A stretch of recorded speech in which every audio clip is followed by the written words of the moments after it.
I call this meeting to order at 7:01 p.m. Welcome to regular meeting number 1439 of the Wachusett Regional School District Committee. This meeting is being recorded and broadcast on Holden TV, channel 194, and holdentv.com. At this time, we have 3 members joining us remotely. Member Winters, can you hear us? I can. Thank you. Member Govardhan, can you hear us?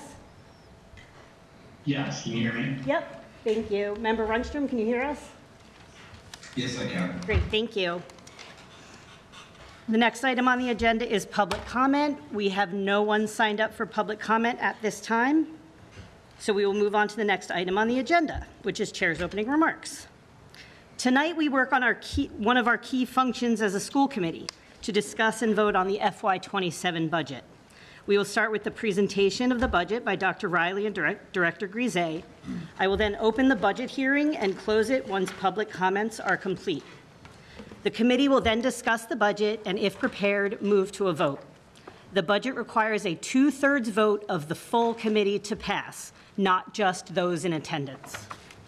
After this vote, we will then move on to what I recognize as an ambitious agenda. I know that the administration is anxious to have the committee decide on school choice to allow for time to reach families and for those families to be able to plan if we do vote to approve it. I also know that many families are anxious to have the approved 26-27 school calendar for their vacation planning purposes. My hope is to at least get through these 3 key items. In my excitement about how much work had come through policy subcommittee, I also placed quite a few policies on the agenda.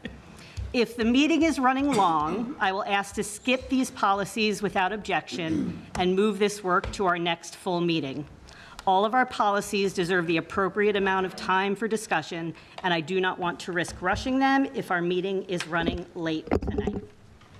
Next up on the agenda is the student representatives report. Grace, do you have a report for us? I do. Wow, this is really loud. Good evening, everyone. I hope you're all having a good day, especially with the really good weather.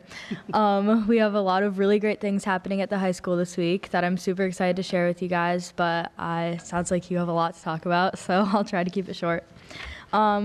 First, we want to wish the best of luck to our girls basketball team, who are at this moment competing against Bishop Fian at Worcester State in the MIAA Final Four. They've had a great season, and the entire school is so proud of their hard work and dedication as they hope to punch their ticket tonight to the state championship. March also happens to be Youth Art Month, and Wachusett students are celebrating in several ways. The Bose Gallery at Wachusett is currently hosting a district-wide K-8 art show running from March 6th through March 27th, with a gallery opening for district families scheduled for Wednesday, March 11th from 6 to 7:30. In addition, 21 high school art students have artwork on display in the education wing of the Worcester Art Museum as part of the museum's Youth Art Month celebration. That exhibition will have an opening event on Saturday, March 28th from 1 to 3 p.m. Our business students will also be representing the school at the state level. Wachusett DECA will compete in the state competition from March 12th through March 14th in Boston this weekend. 37 Wachusett students will compete against other district champions from other towns across Massachusetts in a variety of business and marketing categories, and we wish them the best of luck as they represent our school. Looking ahead to the weekend, the WRHS Theater Program will present the spring musical, State Fair. Performances will take place on March 13th, 14th, and 15th. The cast and crew have been working incredibly hard, and I encourage everyone to go if they can. It's really good. The high school is also excited to announce the opening of our new Writing Center located here in the Media Center. The Writing Center is designed to support students at every stage of the writing process, and upperclassmen who volunteer as tutors are available throughout the school day to work with students, and there will also be an online platform which will allow students to submit their work and receive feedback as well. On Thursday, March 12th, WRHS will host the annual district-wide Special Olympics in the high school gym beginning at 10 a.m. And this event is always such a big highlight for the school and just the community as a whole. And I've participated in it before, and I know that everyone really enjoys it. And finally, tomorrow we welcome a visiting team from the New England Association of Schools and Colleges on Tuesday and Wednesday. As part of our reaccreditation process, during their visit, the team will observe classes and meet with teachers, administrators, students, parents, and members of the central office as they review the many programs and opportunities available at our high school. Thank you, and that concludes all the updates. Great, thanks, Grace. Of course. So next up is the presentation of the FY27 budget by Dr. Riley and Dr. Grise. Director Grise. Thank you very much. We appreciate the opportunity.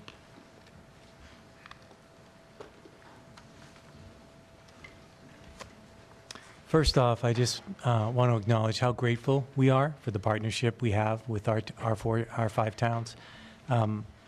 I always want to acknowledge that we are cognizant of the budgetary challenges that many of our towns are facing. We have as many as 3 towns that are looking at potential overrides this year. Primary reason behind that was we remain at substantial disadvantage to the state funding formula, which we're going to talk about a little bit later on during this presentation. I think it's important to note, though, our job as a school committee and myself as superintendent is to advocate for the supports that our students need. We tried to follow the same process as we have in prior years, limiting requests to our most pressing needs, however, allowing us to continue the work that we committed to when we established our strategic plan.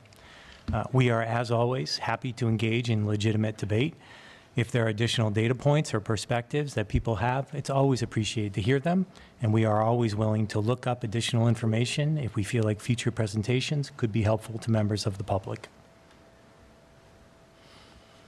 Today's agenda for this presentation includes looking at our funding context for this year, our commitment to best practices, the progress we've made in FY26 due to the investments the towns have made in the district this past year, our FY27 budget development process, FY27 proposed supports, FY27 draft budget, the actual numbers, opportunities and elephants. One of the things you'll notice this year is that there are some pretty large differences in some of our appropriations, and just think it's important to acknowledge those and explain some of the reasons behind it.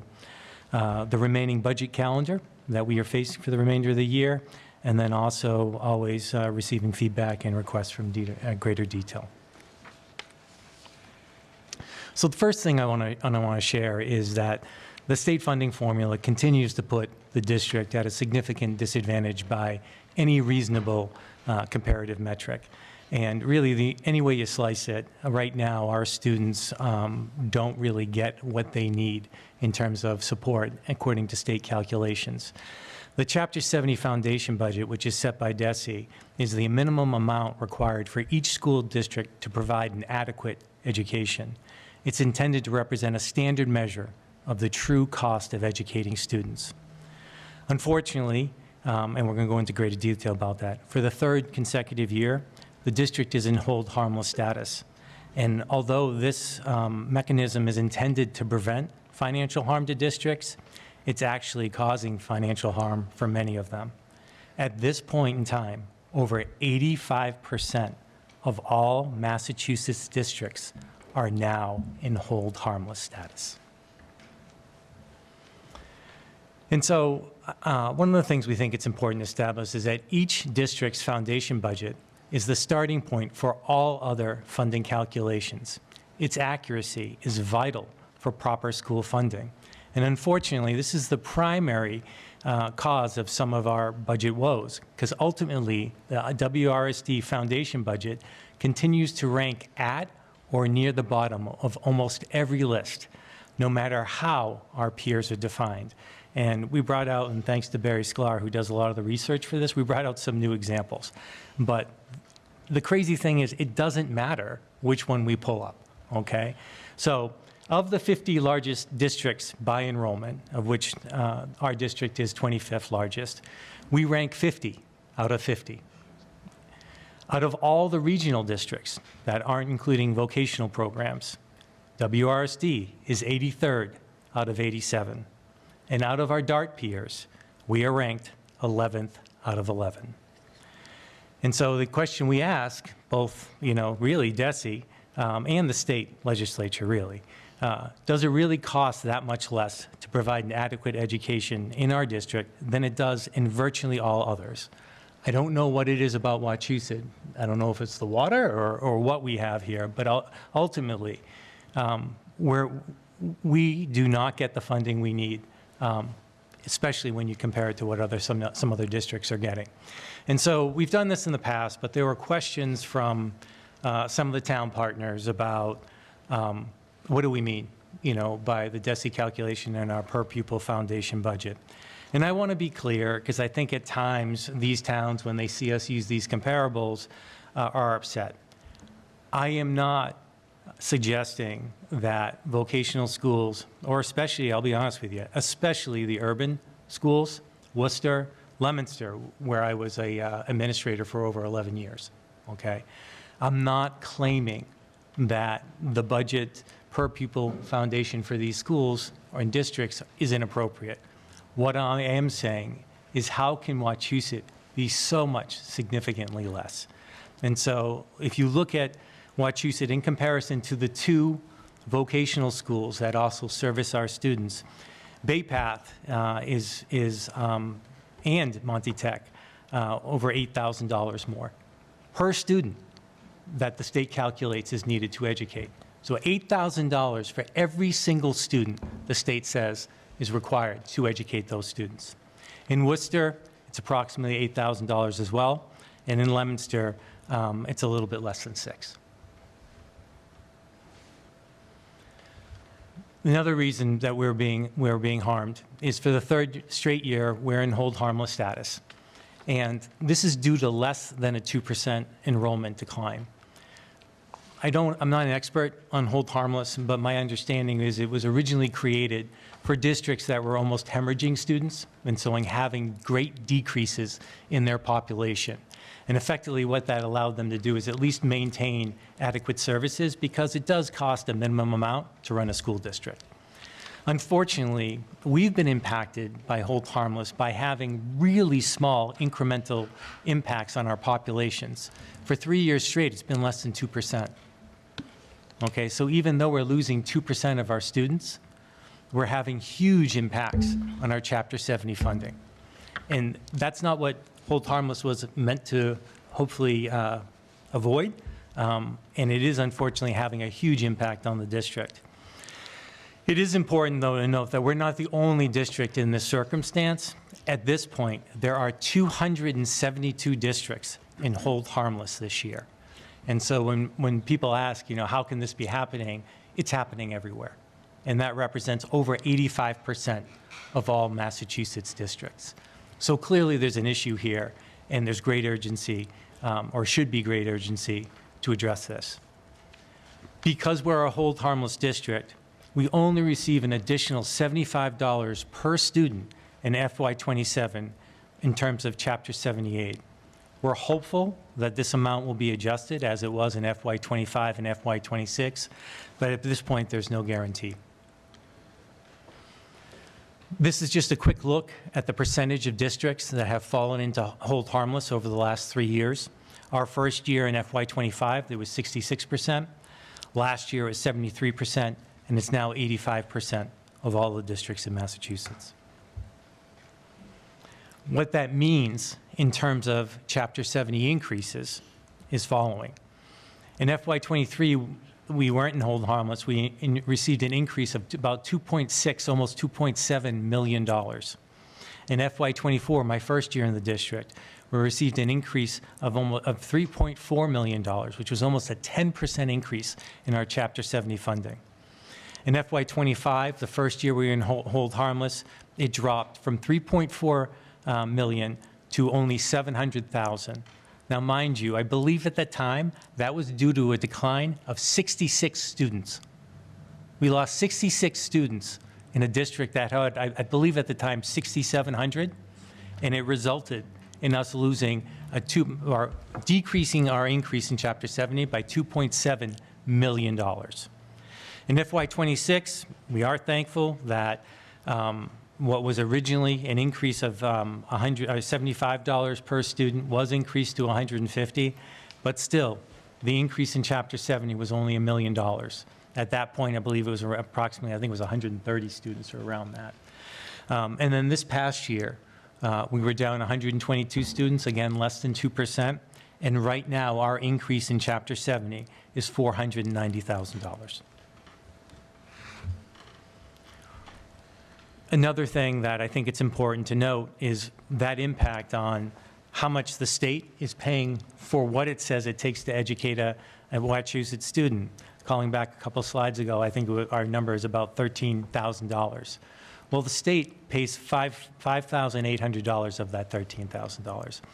And it pays considerably more to the other districts on that page. For the vocational schools, it's at least $12,000 of the 22.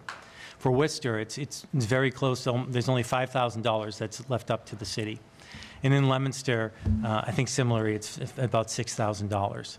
I'm pointing that out because not only are we getting less, okay, in terms of what the state says that it takes to educate its students, the towns are also asked to pay more of that amount. And so that's where we see our minimal local contribution, and that's why that continues to rise every year for our towns as well.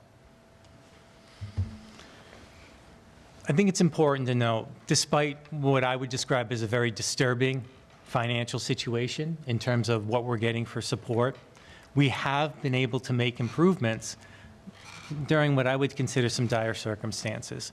And that's largely because of the best practices of financial management that we've been able to put in place. And I think it's important to note that we've been able to put these in place through the support of the committee and also through the support of the towns. One of the things I'd note is that our excess and deficiency growth has been able to grow the last 3 years. And it's been able to do that because we've had responsible budgeting. Every year, Michelle comes incredibly close to whatever we budget. We ask for what we need. We don't ask for more. We don't ask for less. And we've also been responsible in our spending. Circuit breaker is no longer committed in advance to reimbursements. In my first year on the committee, the district was promising funds that it had no way to know if it was actually going to receive. And so we were putting numbers into the budget as an offset for circuit breaker, but we hadn't received those reimbursements yet. An extremely risky proposition to make. We're no longer having to put into that, to follow that practice. Now when we use circuit breaker, it's on actual reimbursements. And one of the things folks will see is, because of that, we have surety in what we can put forward and actually have to spend through circuit breaker, which this year is an increase of about $1.2 million. We continue to maximize or improve our efforts to optimize Medicaid reporting. Again, it's a good story to tell. Originally, I think more than 5 years ago, but the district was audited. And the amount that they had put in for Medicaid reimbursement was found to be over the amount that they could actually be reimbursed for. And so the district had to return funds, okay? This year, and this is something I probably, I want to call out a couple people who have helped make this possible. Really, WREA and our Unit A teachers, our Unit B members, all right, are frequently the ones who track their time. And when they get random moment in time studies, they fill out forms so we can actually get the Medicaid reimbursement. And that's also overseen by Sue Soper in the business office, and really has done a nice job trying to make sure that we are on point. And so when we put reimbursements in, we get reimbursed for that amount.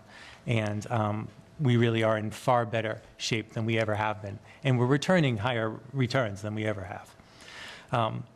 The other thing I think I would want to comment on is that we're maximizing the interest that we're earning on potential on our cash accounts. It has exponentially grown, all right? And I'm trying to think, I forgot to ask you before this, but I think we were around $70,000 before, and now it's in the hundreds of thousands of dollars, over $500,000, I believe, for the last 3 years. And so we've gone from $17,000 a year to 3 years running where we're over $500,000. And part of that is possible because we are properly funding circuit breaker, so we have that money and are able to earn interest over the course of the year. And we also have money in E&D, which also allows us to earn interest on that. And this is money that Michelle will share later that actually goes back towards the towns and is seen as a revenue source for the district, decreasing what they have to pay otherwise in the budget. And so the other thing we're doing as a best practice is we're making sure that our budget appropriations, and this is due in large part to the cooperation and support and guidance of our Business and Finance Subcommittee, is we monitor them at these monthly meetings. And so we know if we have an appropriation that's out of whack or our costs are out of alignment, and can either make adjustments and look to where we may have to transfer from an appropriation, or sometimes change what we intended to spend it on. All of these things, again, haven't just benefited the district, they've benefited the towns. One of the reasons we could sit here last year and have confidence and recommend to school committee to please consider returning any additional Chapter 70 funds to the towns is because we had a high level of confidence that we were budgeting what we needed and that we weren't going to need additional revenue. And because of that, and thanks to the committee, you approved that recommendation, and over $500,000 was returned to the towns.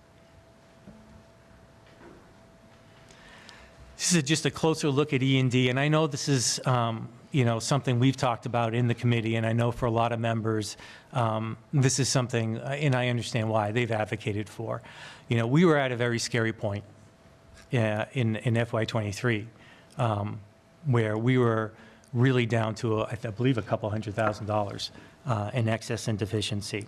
And so one of the things we needed to do was lead a slow buildup to have those funds. Excess and deficiency is the only security blanket that you have in the district if you go over in the budget process for some reason. It doesn't take much, okay? It can be, a few out-of-district tuition or district placements. It may be, just an unforeseen cost. It could be, a facilities expense. And it's very important that, in our mind, that level be more than 1%, and effectively, we believe it should never go below 2%. And so what we've done over the last 3 fiscal years is we've made sure that we've maintained an increase every year. And so in FY24, we had about $1.2 million, which was 1%. And then in FY25, we had $2.5 million, but at that point we felt like, okay, especially giving the hold harmless status of the district, we recommended that we feel like we should put $500,000 towards the budget to help decrease the town assessments. But we were also able to increase the remaining reserve, which went up to 1.66%. In this fiscal year, during this budget cycle, our recommendation is to put forward $1 million towards the budget. This would maintain us at an increase, okay, overall of 2%, right? So 1.66 to 2% overall. And it would also allow us to address some very large increases, even though our budget increase is the lowest it's been in 4 years. Some of our towns are facing increases that are close to 10%. And really, when you offer E&D, it's one of the only ways you can have a substantial impact on what those towns are paying. And that's why we feel like it's so important, while still maintaining a balance that protects the district moving forward. Some other best practices that we've done and pursued, I had thanked Member Woodland when we had the budget discussion before. We were able to request an earmark and got $200,000 that actually has come into the district week report officially, and that was sponsored by Senator Durant, and we thank him for his support. Made a huge difference. That's $200,000 that doesn't have to be put into the budget. This committee voted for participation in school choice. It helps not only stabilize our enrollment, but also generate some additional revenue. We are recommending school choice, and we're hopeful that the committee considers that recommendation later on in this meeting. And one thing we don't talk about all the times, but we continue this practice. We are constantly looking at our staffing and not only making sure that we are having the right positions that impact students the most, but also are making hard decisions when we no longer need positions. We have reduced 14 positions in the last 2 fiscal years. And we do that, and as much as we unashamedly advocate for additional positions in areas we feel we need it, we're also not afraid to say this position doesn't serve a purpose and isn't improving things for students. And so we don't need it anymore. That doesn't happen every place. It really doesn't. Normally, districts only look at reductions when they face a budget crisis and they're forced to make reductions in certain areas. And so I applaud our principals. I applaud the unions for working with us, and I certainly applaud the central office as well to identify areas that we may no longer need and making the hard choice, okay, of at times saying this is not a position that is required in district. And so I think it's important to look at what we've done with the money the towns have approved and school committee has authorized. And really last year, and it was a big increase last year, but I feel like we got an incredible amount for the money that we requested. And just to remind folks, a lot of these positions and approaches were in our strategic plan. We were able to add interventionists at all of our schools that support students in the grades 1 and 2. All right? These were folks that were helping support learning challenges as they arose. They are teaching positions, and they are pushing into our classrooms in grades 1 and 2 across the district. We added STEAM positions for grades K to 5. Not only did this allow us to fulfill our commitment to giving elementary teachers a dedicated prep on a daily basis, it also meant that we were able to do a better job addressing science standards across the elementary grades and give students an opportunity for hands-on learning. I've heard from members, and I've also heard from many people in the public, that for a lot of kids, this is one of their favorite opportunities in school day. They really are enjoying these classes because they get to use their hands, they get to explore. There's some cross-curricular connections that they're able to make, and really this is the most vivacious or interesting learning that kids can engage in. And it's really a wonderful model that we've been able to put in place. We also addressed clear inequities, and you'll see some of that in this year's budget since too. As we make improvements, as we try to improve our systems, we're not always able to do it district-wide. And so there are certain schools that have had benefits before others. And so we try not to do that, but sometimes it does. And so we were able to add a special education teacher. I believe we did that at Central Tree last year.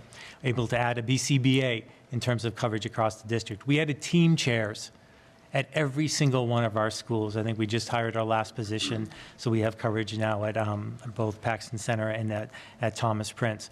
I can't tell you how big team chairs in the district are. We always talk about the experience of our families in special education, to have dedicated professionals whose job is solely to try to make sure they're a conduit between what we're providing for services and those families is going to make a huge improvement as time goes on.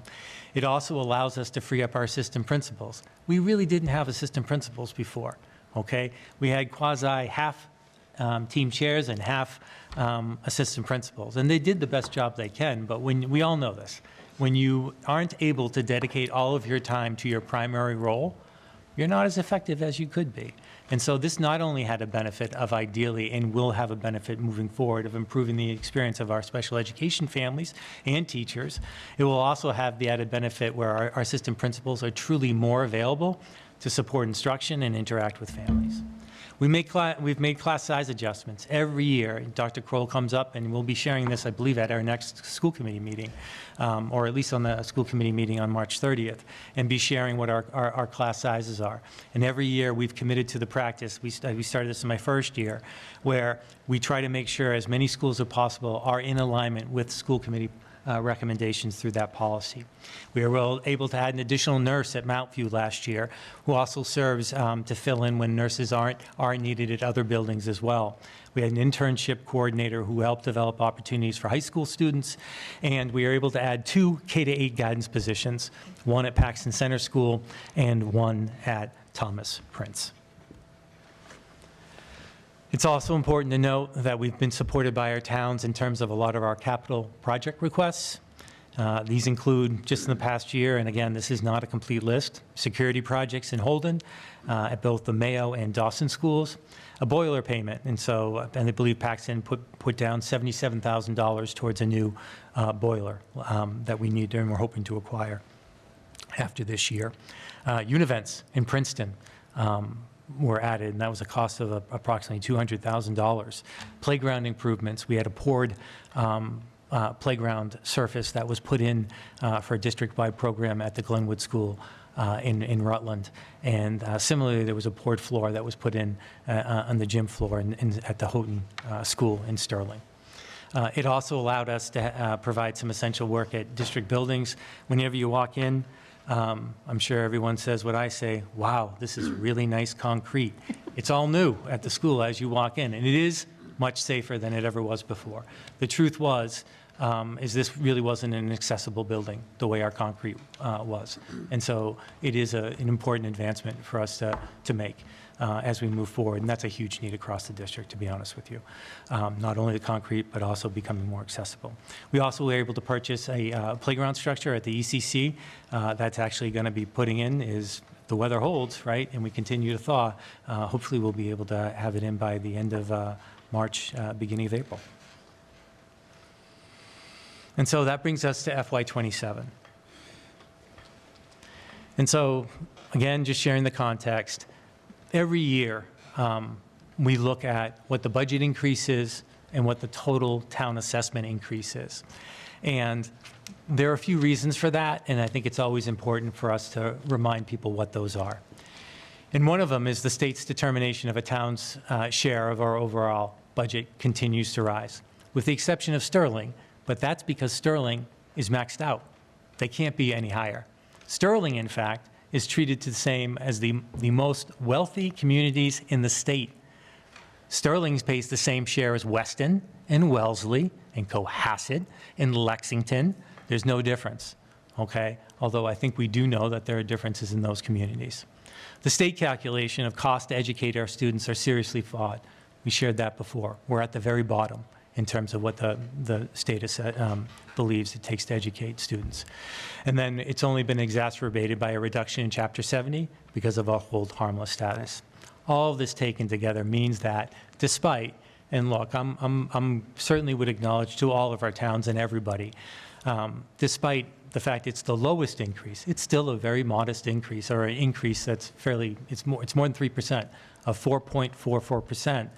The town assessments average an increase of 5.84%. And so those are the primary reasons for that. It's not anything other than those state calculations that really drive up that price.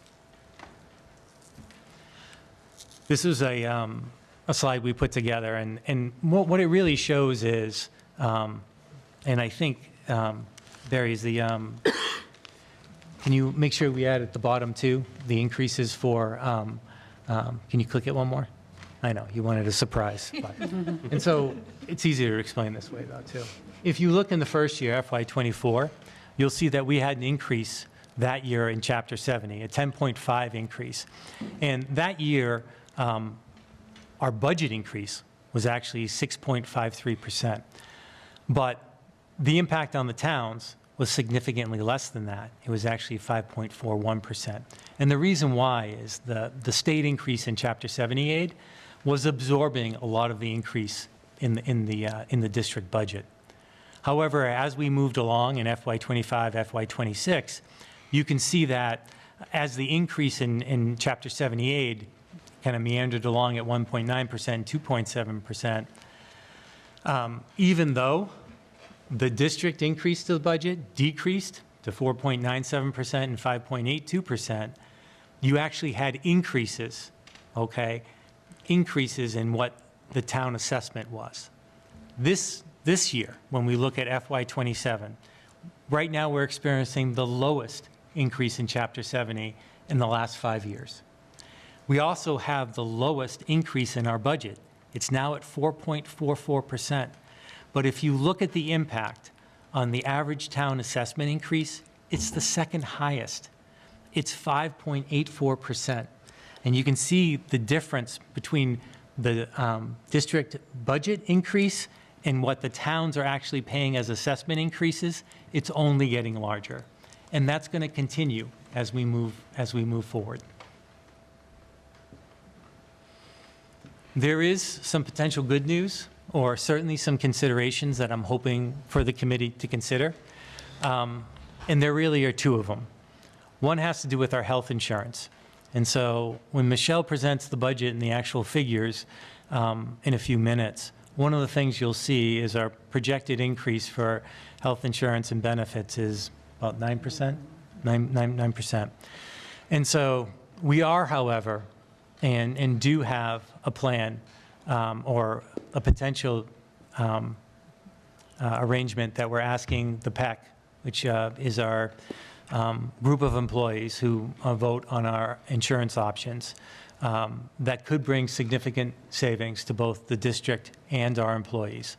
And the change would have the district funding the deductible portion of the insurance plan while still maintaining the same providers.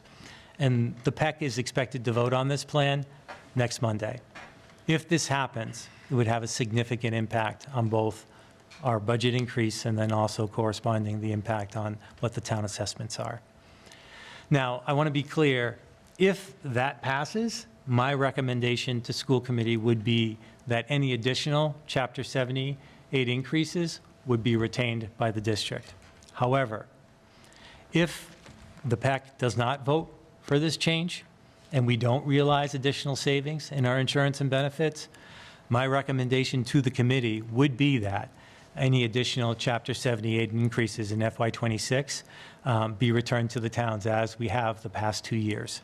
If we end up getting a Chapter 70 increase that's similar to last year, that would mean that we return approximately $490,000, and the average town assessment increase would drop to 5.27%.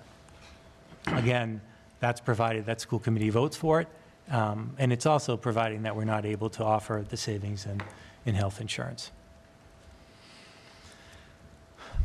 I spoke a little bit earlier about what we were able to add in FY26 to improve the student experience. I'm going to briefly talk about some of the things we're hoping to make changes in to improve the students' experience in FY27. I think primarily, and I spoke about this both during our budget retreat and spoke about it a little bit when we presented the budget to our town partners and in a draft of the budget to the Business Finance Committee. We're primarily looking at the experience of our students who are identified as high needs. And that is students who come from families that may be struggling financially, our English learners, and also our special education students. And I'll show you some data that drives those decisions. But in special education, and we provided a write-up about this in the superintendent's report, we would be advocating to add an additional coordinator. We are currently providing case management services to, I believe it can be up to 85 Devereaux students. Devereaux is an organization that provides programming for group homes and programs in the towns of Paxton primarily, and I believe also in Rutland. And so the issue is that we currently have staff members that originally were intended to support our schools, and they're primarily providing these case management services, which we're obligated to provide to these programs. We've reached the point where it's almost becoming an all-encompassing act for our people, and we don't have the ability to continue to provide that service without making an adjustment in staffing. And so we are putting together the proposal to add a coordinator, and they would have a Devereaux caseload, but they'd also provide overload or overlay support in both Paxton and at Thomas Prince. Our coordinators now, they typically have schools that they help support the functions previously of assistant principals and now of team chairs. And it's a model where if you're having issues or there are disagreements about, perhaps how team meetings are going or other questions, you have another level of a person who can look and work with families or answer questions for the team chairs. And so this would provide us, much like we're working, and I say sometimes we don't have the same supports at all of our buildings or all of our towns. This would allow us to be fully supported throughout the district. And so I believe it was Member Gustafson had asked about this position and wanted some more information. It would be what we call a 0.66, so about 3 days would be towards the Devereaux caseload, and the other 2 days would be split between Paxton Center School and Thomas Prince. The other thing in terms of when we look at what we're trying to do and try to support these students is I think it's first important to start with how we identify these needs. And one of the things that we've been able to receive is DESE audits or DESE reporting in terms of how the district is doing in terms of special education. And what's been consistent in these DESE feedbacks is the district doesn't have enough inclusion opportunities for students. Our inclusion rate is not what it should be. And there are two ways we're looking to improve upon that in this budget. One is to make sure we're providing additional opportunities in our district-wide programs. And again, this is an example of we'd be trying to expand models that are already in place in the district, but not at all schools and all levels. So the K inclusion teacher is an attempt to build upon the model that we have in place at our preschool. This past year, we shared that we needed to add an additional teacher at the preschool because we were having referrals for additional students through Child Find, and we need to provide them with services. What we did with that position, though, is we didn't, and we could have, you could have advocated for this should be a substantially separate position. But what we're desperately trying to do is to make sure we're exposing our students to classroom peers wherever possible. And so instead of just saying we're going to add another substantially separate classroom, we added a classroom that not only serviced students with fairly profound needs, but also added classroom peers to that classroom. And we were able to do that at the preschool level. This is an attempt to continue that process and to offer a K classroom that provides the same model. And so it would be a classroom that has fewer students and some additional supports. And so it's unclear at this point if it would be an additional paraprofessional or potentially an additional ABA/PA, but they would have fewer students, okay? This is a model I'm personally familiar with. We had it when I was in Leominster. And just to give you an example, where we tended to try to cap classes at 22, the inclusion room that I had in one of my schools was capped at 15. And so you have fewer students, you have classroom peers, and then you also have some adjusted staffing. The idea is you're servicing students that otherwise may either have been put into a substantially separate placement or may not have been ultimately as successful as they could have been if they were in a typical classroom without the supports that they needed. Similarly, we're looking to provide an intensive instructional support teacher at Glenwood, okay? And so what these have in common is a lot of these students are in our STEP programs, okay? This is a model that's actually in place at Central Tree, and where they have students who are being able to be supported in some academic opportunities that otherwise they previously hadn't been exposed to. And so again, this would be us able to provide a support to students to have academic experiences that currently right now we're not able to do. And so that's how we would support kids in our district-wide programs. It also would provide for supports in some positions in expanding our co-teaching model. Right now, our ratios are imperfect.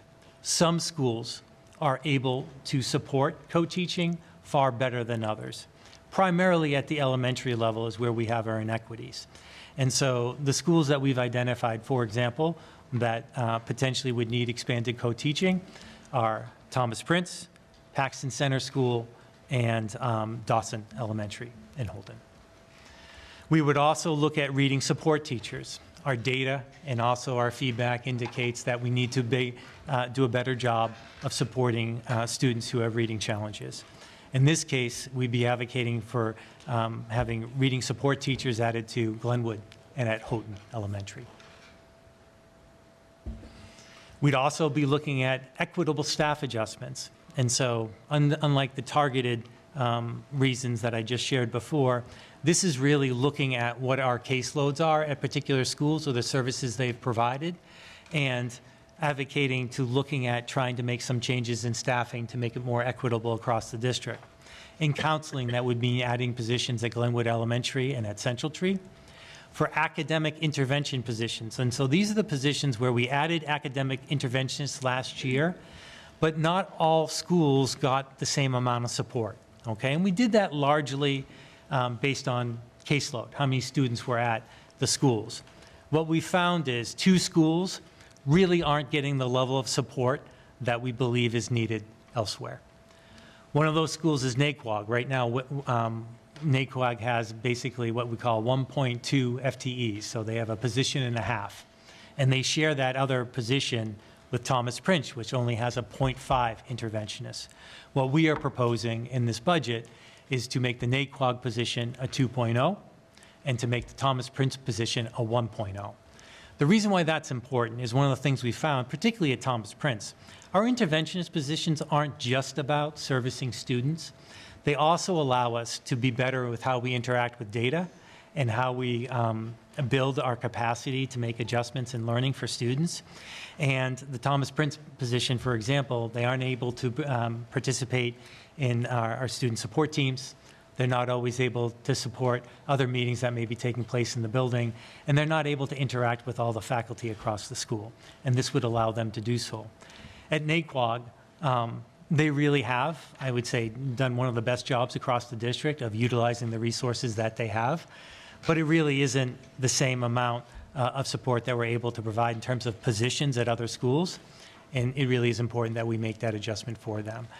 One of the reasons why we put these positions in place, and this is how it relates both to high-need students and then also to special education, is the research shows over and over, and it's why we desperately need to continue to look at the experience we provide to our early childhood program, is that if you can intervene early, you have the best chance of making a significant difference in a child's educational experience. You're able to include them more, so they become more part of the fabric of the schools. You're not pulling them out for services. And typically, the services don't have to be as extreme as they move forward. And so it's really just about making the proper investment in kids and not watching them or feeling like extending any struggle that they need to have. And so it is important that a school like Naquag, we provide adequate supports, because it may, and it may not, but it may result in fewer kids who need special education support. And then lastly, we're looking at middle school staffing at Mount View. And we've talked before about the caseload that those teachers have. And we're hoping to be able to adjust that for them in the coming year, particularly in the area of ELA and also math.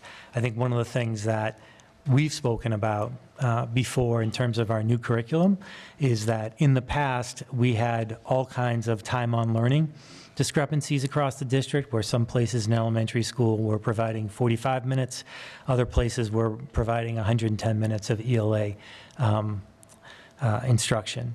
What we found out in our recent analysis of middle school schedules is at Mount View, by the time they end their career, I believe it's close to half a year of instruction that they miss over that 3-year period, because they have one additional period and they have much shorter terms of time on content for ELA and other really important subject areas. And so why, we heard from the towns, and they said to us, why are you advocating still? Because, admittedly, if we didn't look to make some of these changes, the budget increase could be less than 4.44%. But the reason is, our data demands it. It really does. And so although we continue to make progress, and, this bar graph shows that, we've increased, and this is for grades 3 through 8, of our students who are meeting or exceeding expectations. So meeting the goal that's set by our testing. 49% last year of all of our ELA students in grades 3 through 8 achieved both meeting or exceeding expectations. This year, we saw an increase of 4%. It's up to 53%. And it's better than the state average, which is 42%, but it's nothing to brag about, let's be honest. I think we all want to do a whole lot better than the 53%. If you look at math for all students, we've gone from 54% to 56%. And so again, a little bit of an increase. We're heading in the right direction. And again, significantly better than the state.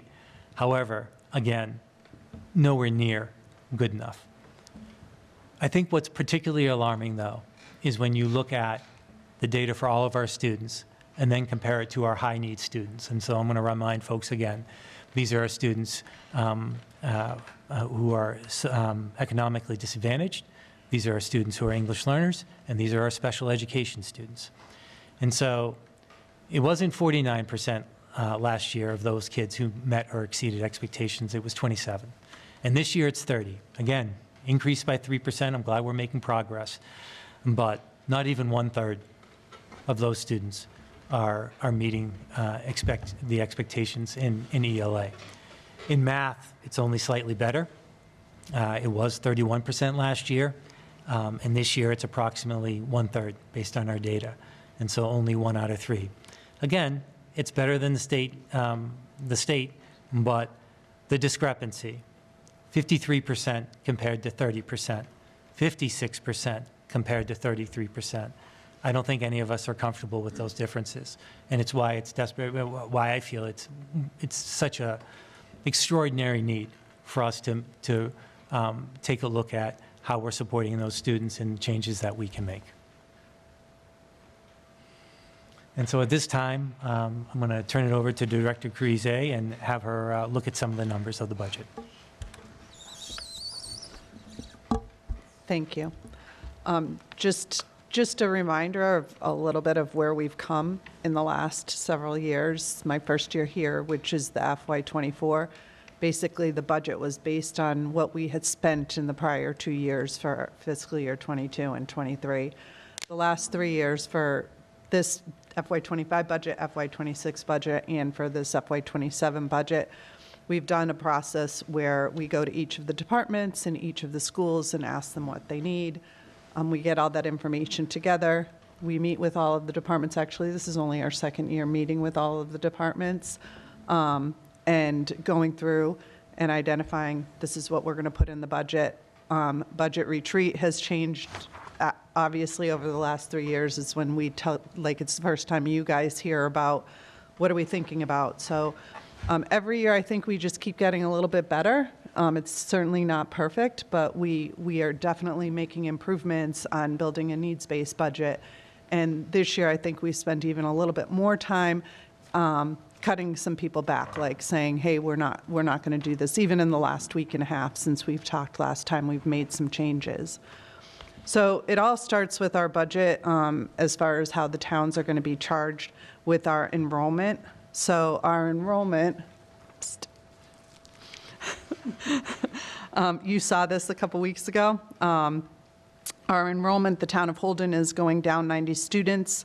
The town of Paxton is also decreasing by 22 students. Princeton is having an increase of 27 students, which you've seen is going to greatly affect what their town assessment is going to be. And then Rutland is going down 7 students and Sterling 30 students.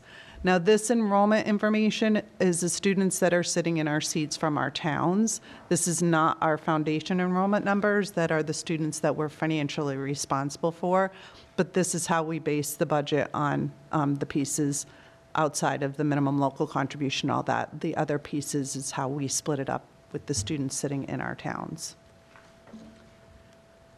So the minimum local contributions, this is the state determines based on what the towns are basically capable of paying based on the financial, like the income in the towns and the property values of the towns. So that's how they come up with these numbers. But this is our starting point for what the budget basically is going to increase for each of the towns. So you can see Holden is a 4.97% increase. Paxton is a 3.55% increase. Princeton is up 6.18%. Rutland, 5.25%. And Sterling, only 0.39%. I think we will spend a little bit of time when we go to each of the towns to tear down a little bit of why they're looking at these numbers. It's complicated. But basically, it's what they're determining. Like Jim said, that small increase in Sterling is because they've reached their target share of 82.5% of what they need to pay toward their local contribution toward the budget or the school, I'm going to say educating our students. So, but that's their starting point. So you know they're not going down from there unless our budget goes down, which that probably will never happen. All right, our budget by appropriation. So I don't know if you've noticed, when we presented a week and a half ago or however long ago, our overall increase is 4.44%. I think we were at 4.48 or 4.49. So I made a few adjustments along the way, and I'll try to explain them as we go through. So our first line, salaries and benefits, has stayed the same. It's increasing 5.67%. I've told you before, this goes on actual, like, people who are working within the district.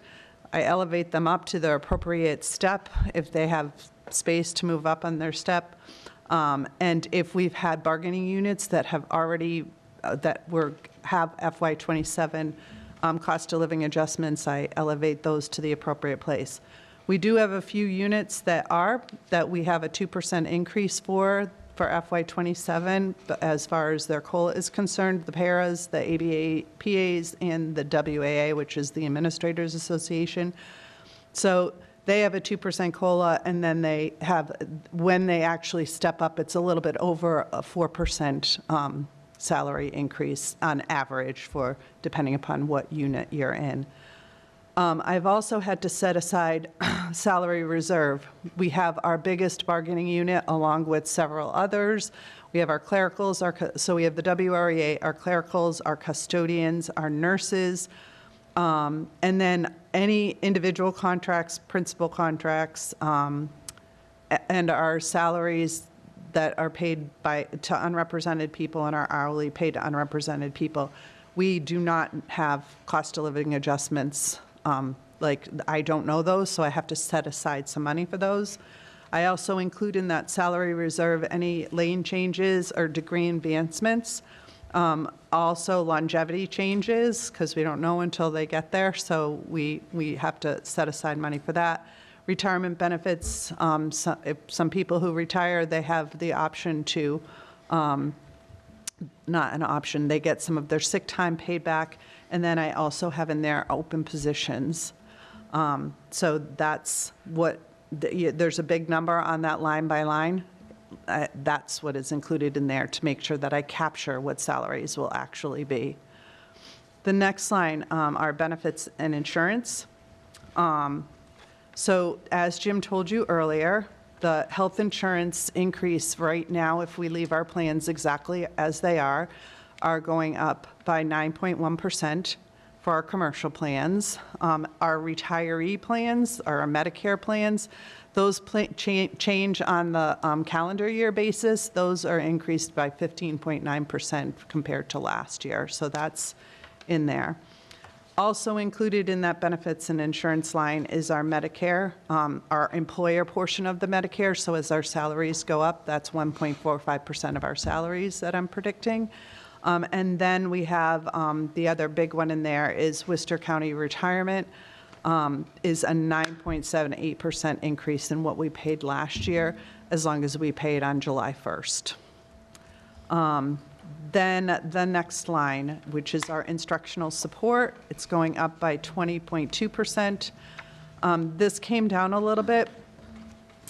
This includes all of our high-quality instructional materials and adopted curriculums across all subject areas. It also includes all of our instructional support supplies and materials. It includes our technology and copier leases. It includes our contracted services for any student support and professional development costs.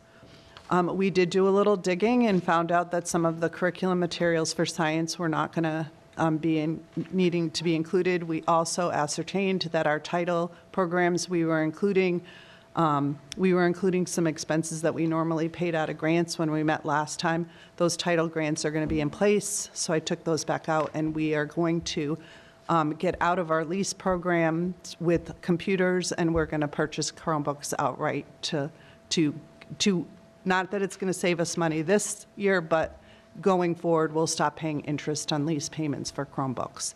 So that went down a little from where we were before because of those changes. Then the next line, operations and maintenance, that is going up by 9.64%. I ended up making a change. I don't know if you remember last time. I said that our oil was probably going to remain consistent. Well, I'm not having that same feeling anymore. So considering the current volatility and what's happening in the Middle East, I'm going to put in a 10% increase just in case, because we did not go out to bid before this all happened. So it's hard to say how we're going to land with the collaborative. So that is the change that you're seeing. And then also included in this operation and maintenance is obviously our other utilities, expecting an increase in electricity.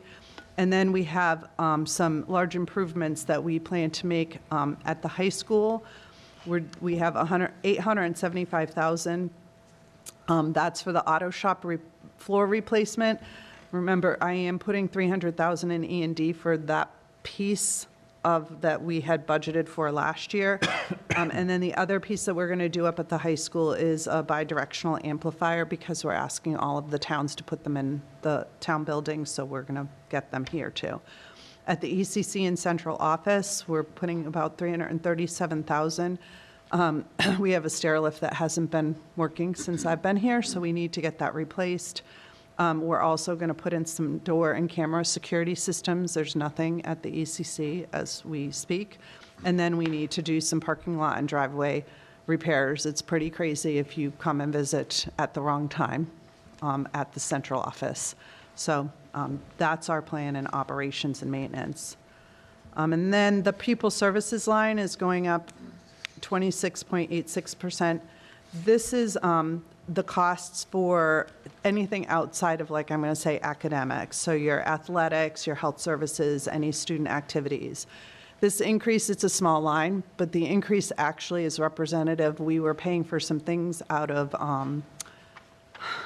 the instructional support line.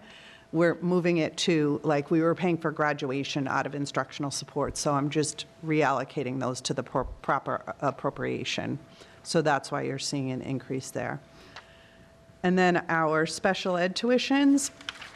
So you're seeing a large decrease, but that's because we're finally seeing the cost savings because our out-of-district tuitions have dropped because of the number of students in our out-of-district programs. We had, I can't remember, and I'm going to say 8, but it could be more. We had 8 students who have aged out in the past actually month or couple months, or maybe even soon. Our out-of-district tuitions, I don't know if you remember, last year were about $10 million. We're this year, or going into FY27, we're predicting about $7.5 million.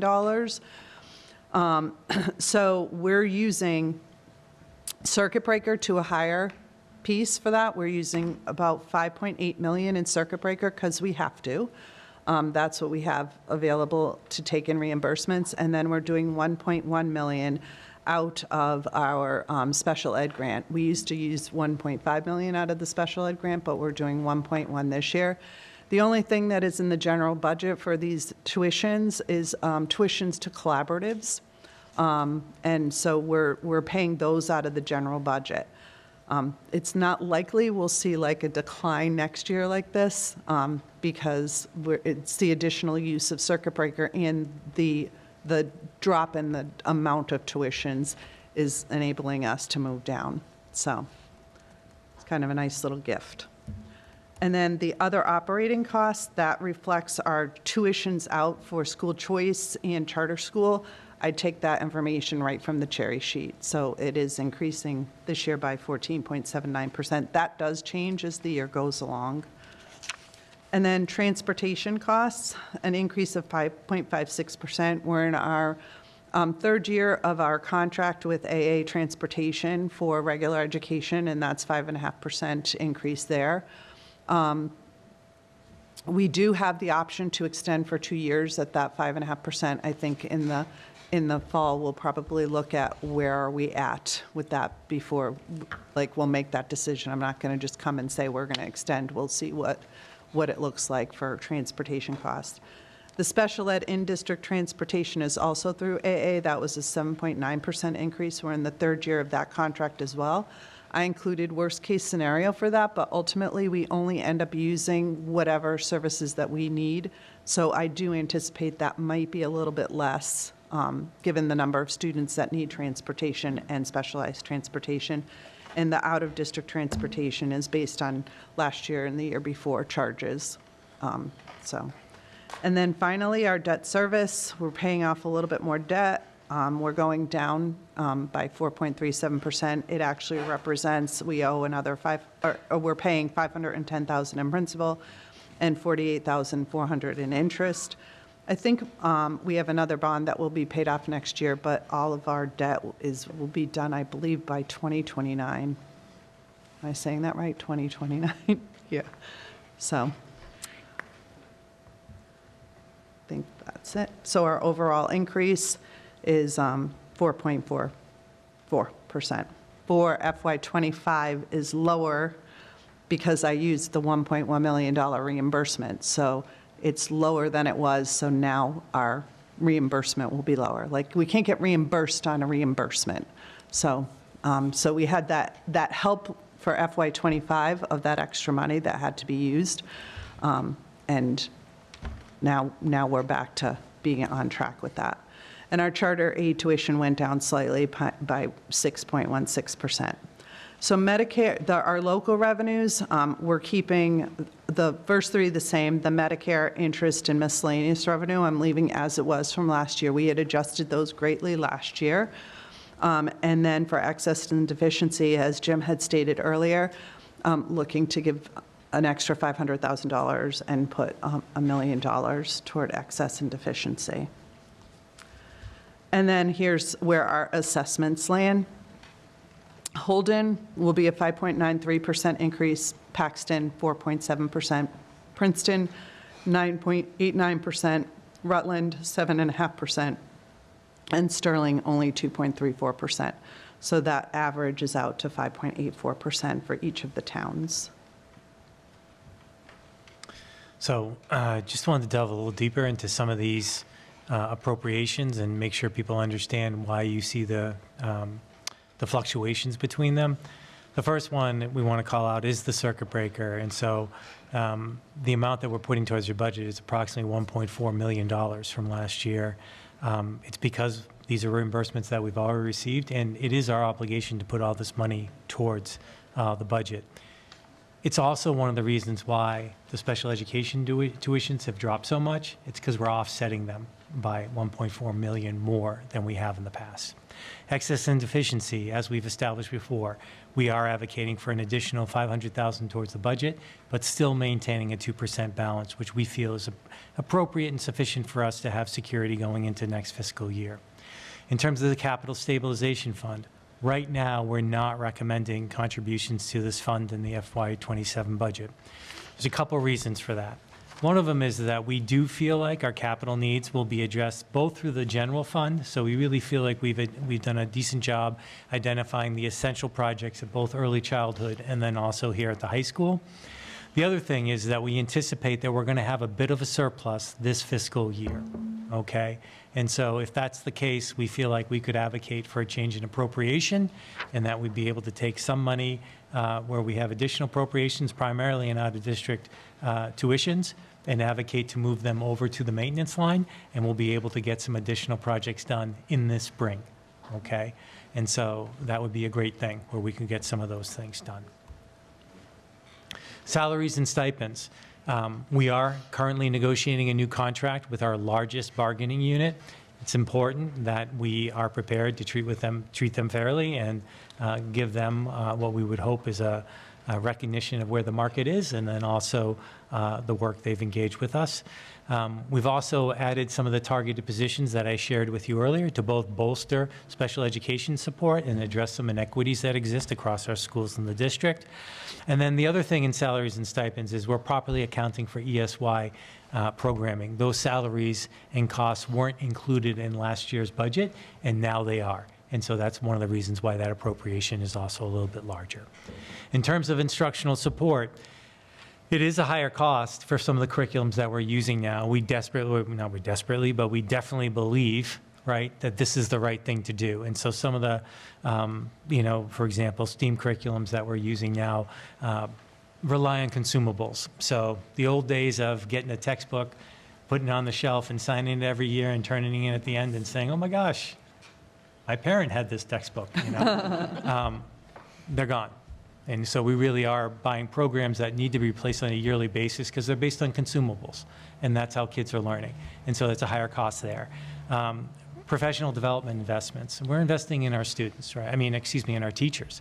And so it's not always about the curriculum, it's also their capacity, their skill set. And so we are making sure that they get the professional development that they need as we continue along in their careers. We're also accurately budgeting for student supplies. All right, I would say, and this is another effort of ours to make sure we're supporting all families, regardless of their economic status, right? And so families don't have to worry about getting, I mean, we had some schools that would send home lists and people were asked to spend hundreds of dollars to send their child to school. And education should be free. And you shouldn't have different supplies based on your home circumstance. And so that's another movement we have made. And then lastly, Michelle mentioned this, because of some decisions we were able to make about curriculum materials that did not have to be replaced in the current year, we hadn't originally included, we've been calling it lease, but that's not accurate. We don't lease, and they technically call it a lease in terms of our netbooks. What we really did was engage in a financing plan. And so we were always buying them. It was just a financing plan over a number of years, which I believe, was it 3, Barry? Mm-hmm. And so we would engage in 3-year financing plans. And so it really wasn't technically a lease because they weren't fixing them because we didn't really own them. We owned them. And so, but by taking the savings we made in some curriculum areas, if we invested in actually outright buying them, I think the estimate savings every year is, what was it, between 100 and potentially up to 200,000, right, by the end? Not exactly. No? All right, what was it? So the $20,000 a year in interest, Okay, but after we make the switch this year, our ongoing cost for the next couple of years will go down by $100,000 a year as those leases expire. that's what I meant. Okay, thank you very much. And so we decided that was financially prudent and that we would want to move forward with that plan. And that's also captured in the instructional support line. Special education tuitions, again, I think what's really important and what I would want to people to hear, this is not about taking kids out of district placements and forcing them to come back into district or forcing them into other placements. That has not happened. What has happened is students who are attending pretty significant placements have aged out. And so it really has resulted in significant savings.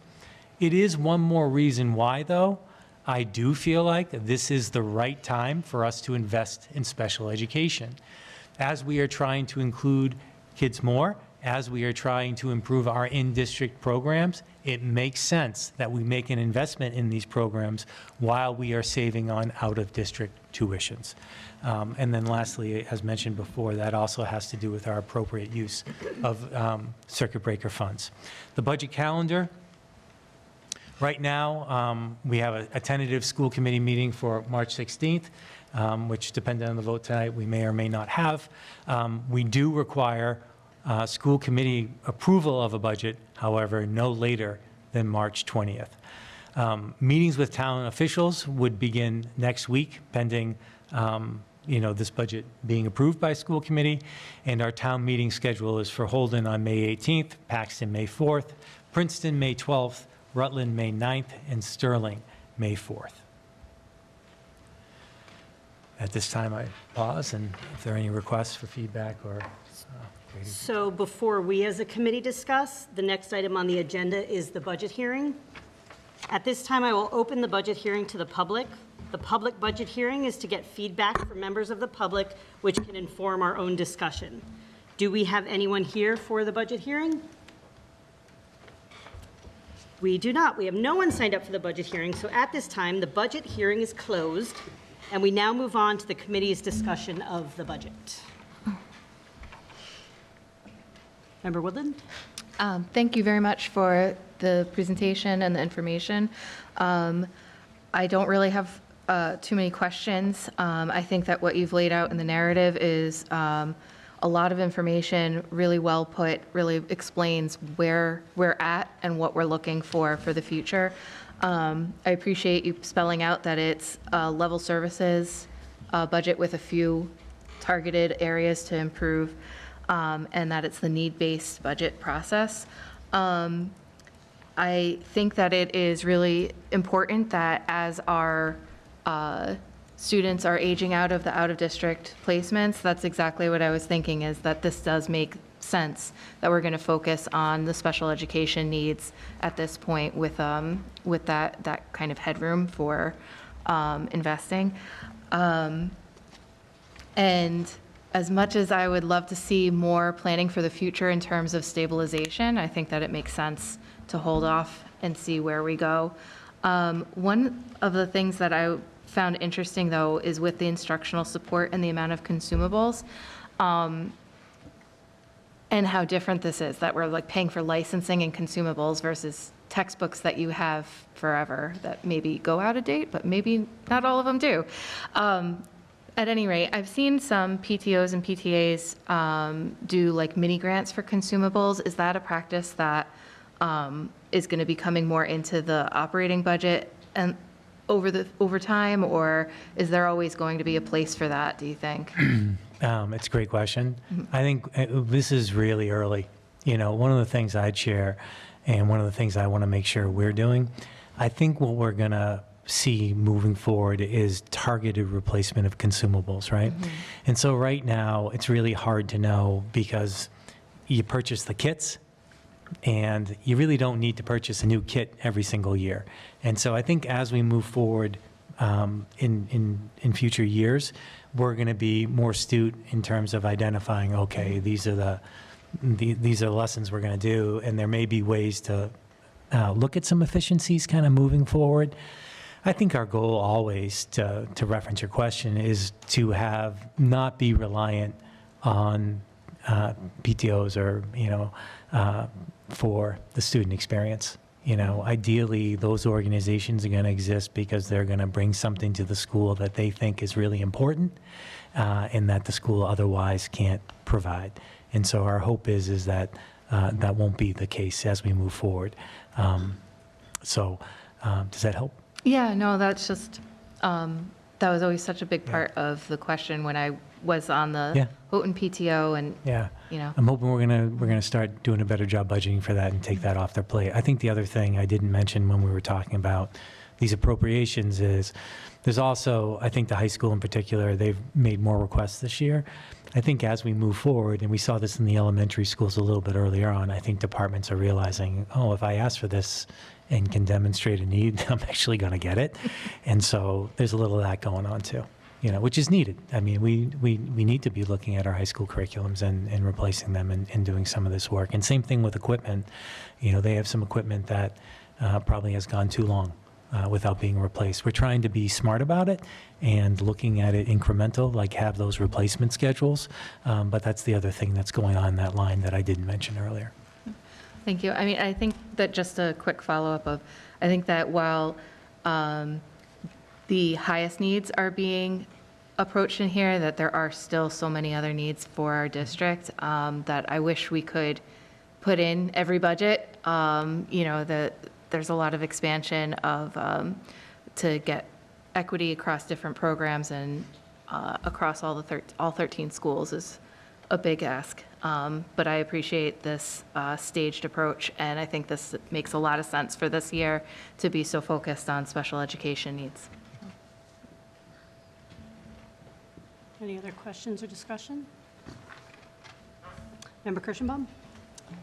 Thank you. I want to thank you both for the clarity of the narrative that you've presented tonight, the transparency in our spending, and where our funding is coming from. I think that this, it's taken a long time for me to get this level of clarity, and I feel like it's fantastic. And I think that folks at home who are paying attention should have most of their questions answered in the narrative that you've presented.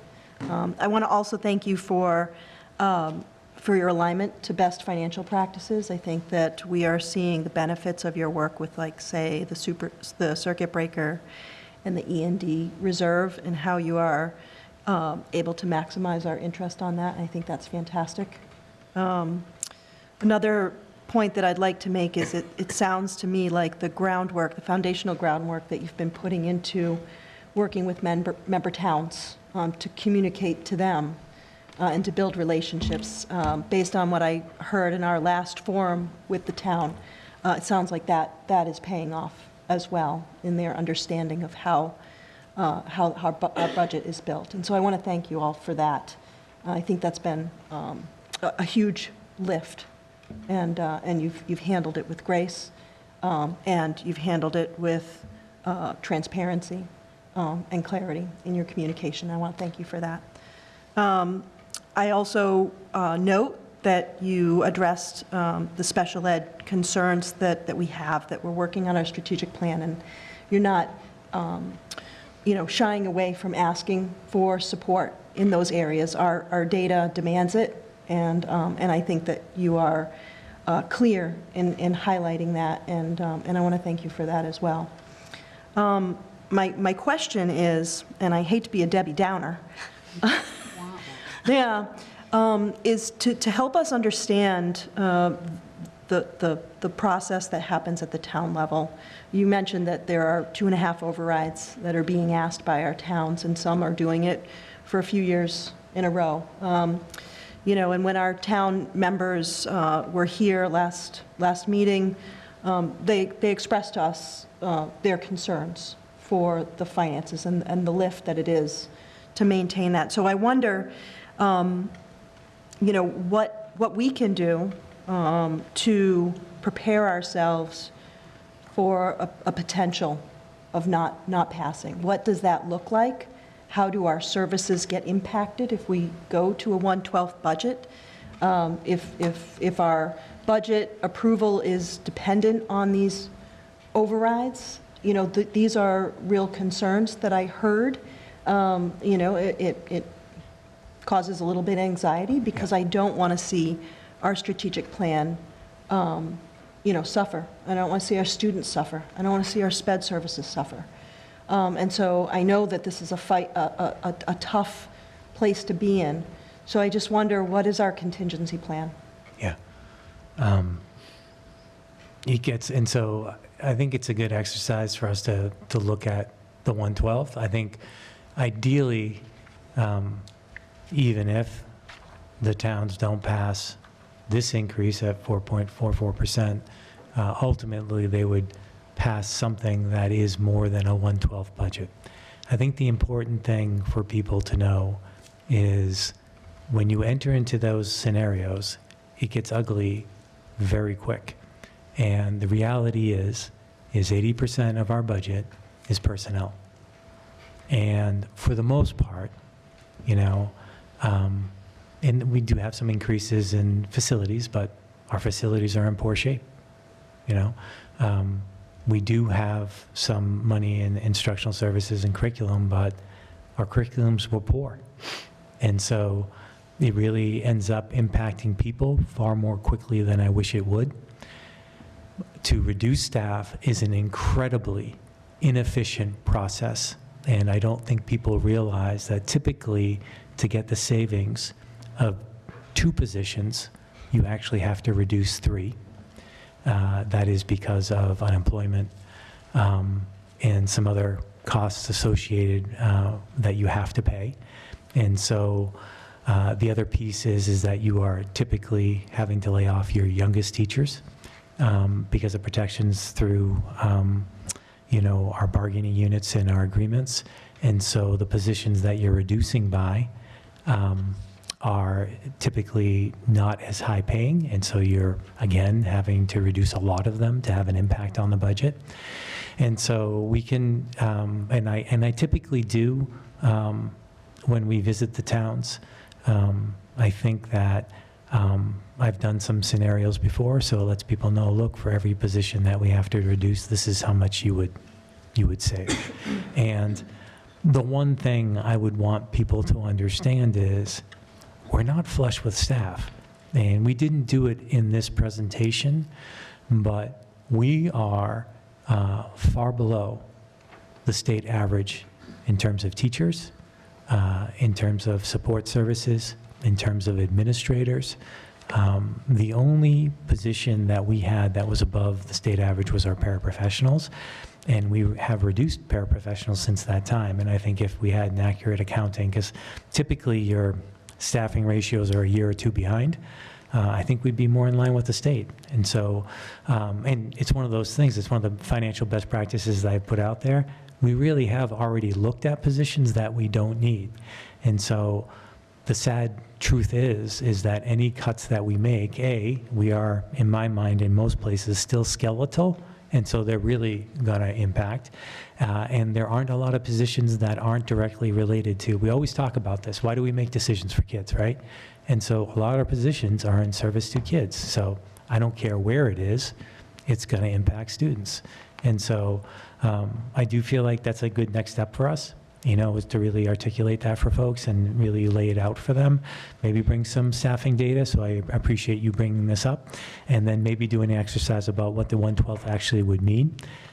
Because unfortunately, if you enter into it until you get out of it, you have to make some immediate adjustments to your budget. So best I can give you right now, but those are some of the things I worry about. And yes, you're correct. It would have a monumental impact on the district. Yeah, thank you. You else? Member Brennan?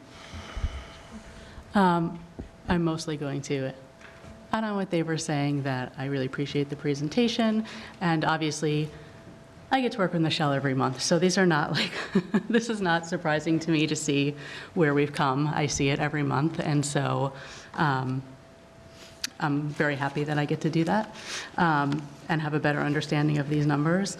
But I do want to point out that when we had the town meetings, there were certain numbers that towns were hoping for that is not possible because they're beneath their state required minimum.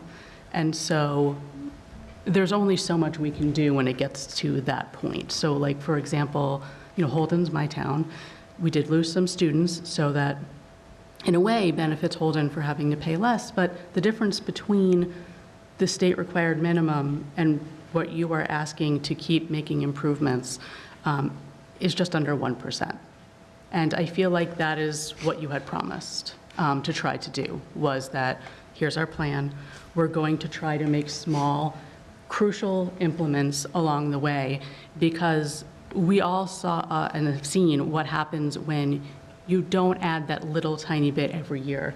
You end up with a cliff that you're trying to overcome, and it becomes almost impossible. And I feel like you're doing some of the impossible, and we need to sort of keep that going so that we don't end up, not being able to overcome these deficits that really are hurting our kids.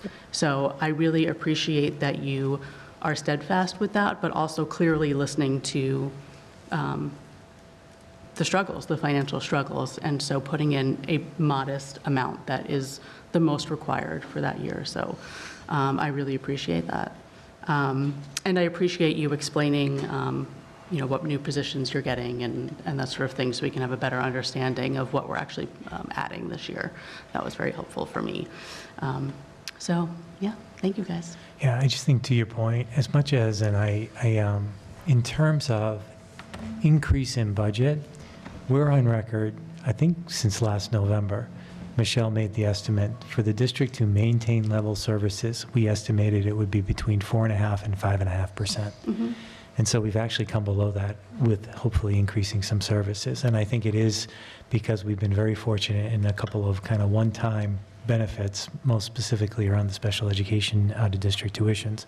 But that is the one thing, and I didn't think of sharing that with the town partners, but we're right where we told them we'd be over a year ago.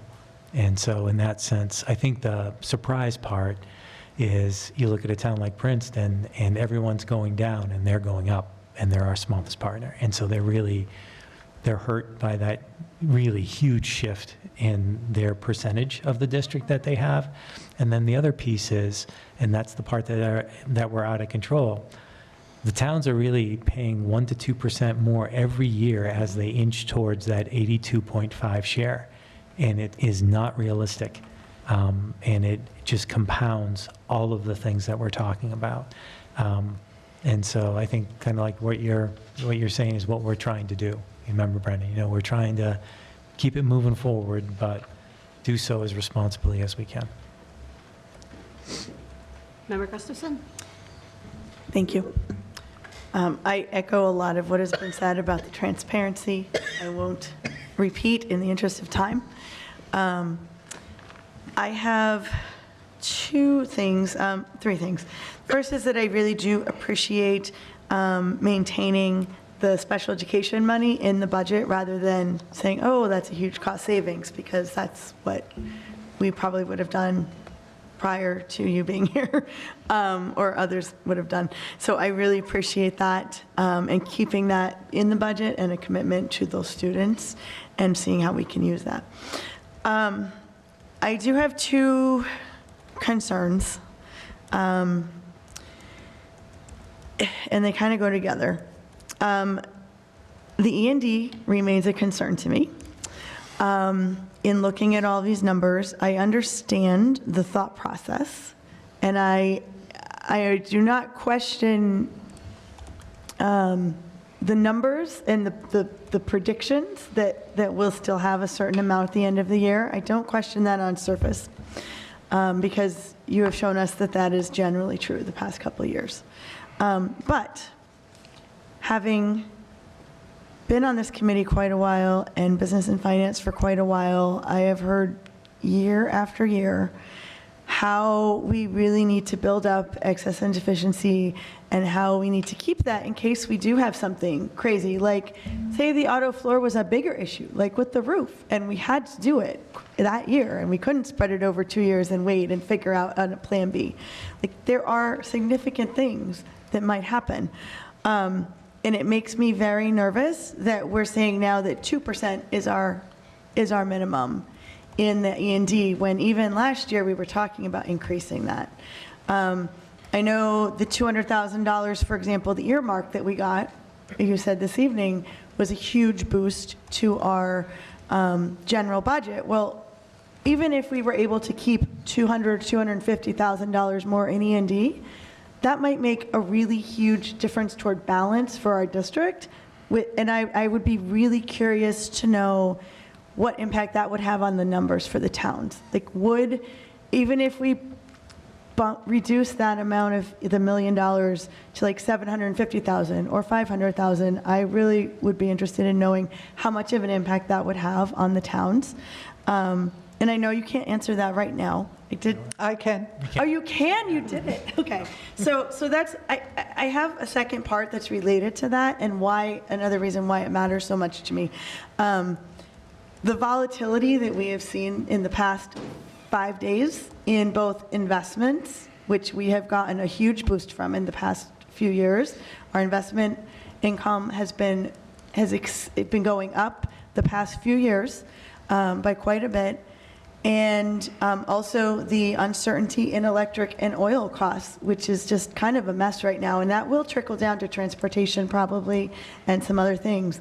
All of that combined, I think, leads me personally to really want to know what those numbers might be and how big of a difference it would be if we just shifted a little bit more to stay in E&D, because I am concerned about some of those things that are unknowns. So I can tell you, wow, I'm really loud today. I can tell you that if we went to 500,000 to where we were last year, that would be an average of 6.42% to the towns. So it's about I'm terrible at mental math. Bill Bianco over there already has it in his head. What is that, 8.8%? But my concern, because I actually kind of did this when I was playing with E&D, I didn't tell Jim this, but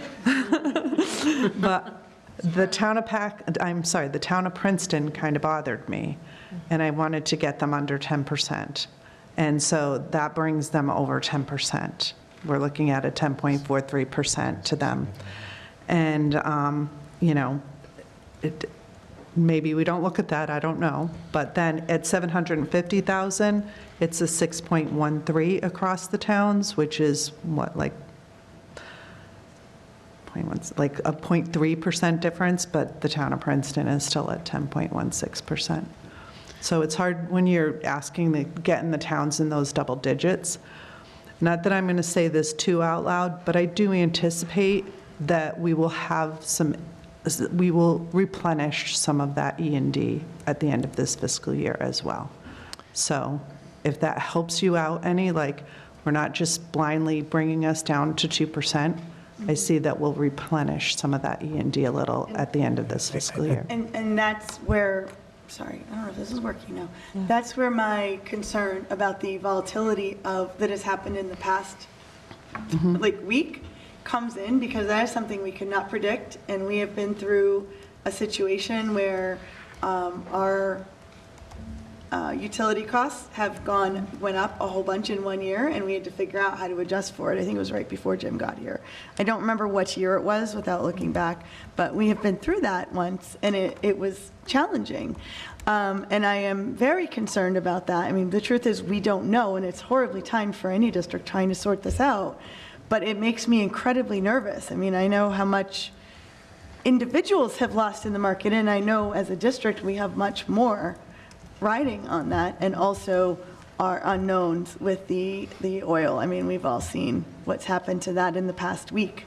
And I don't know where it's going to level out. We don't know. So hearing what you said, I think 500,000 probably is too much for the towns, but I still wonder about the middle ground of, say, 750,000. It is still, I hate to say that, because I know the situation our towns are in, but I am also very nervous knowing how much a small increase in something like oil can make a huge difference in our budget, or the investment income that we're counting on.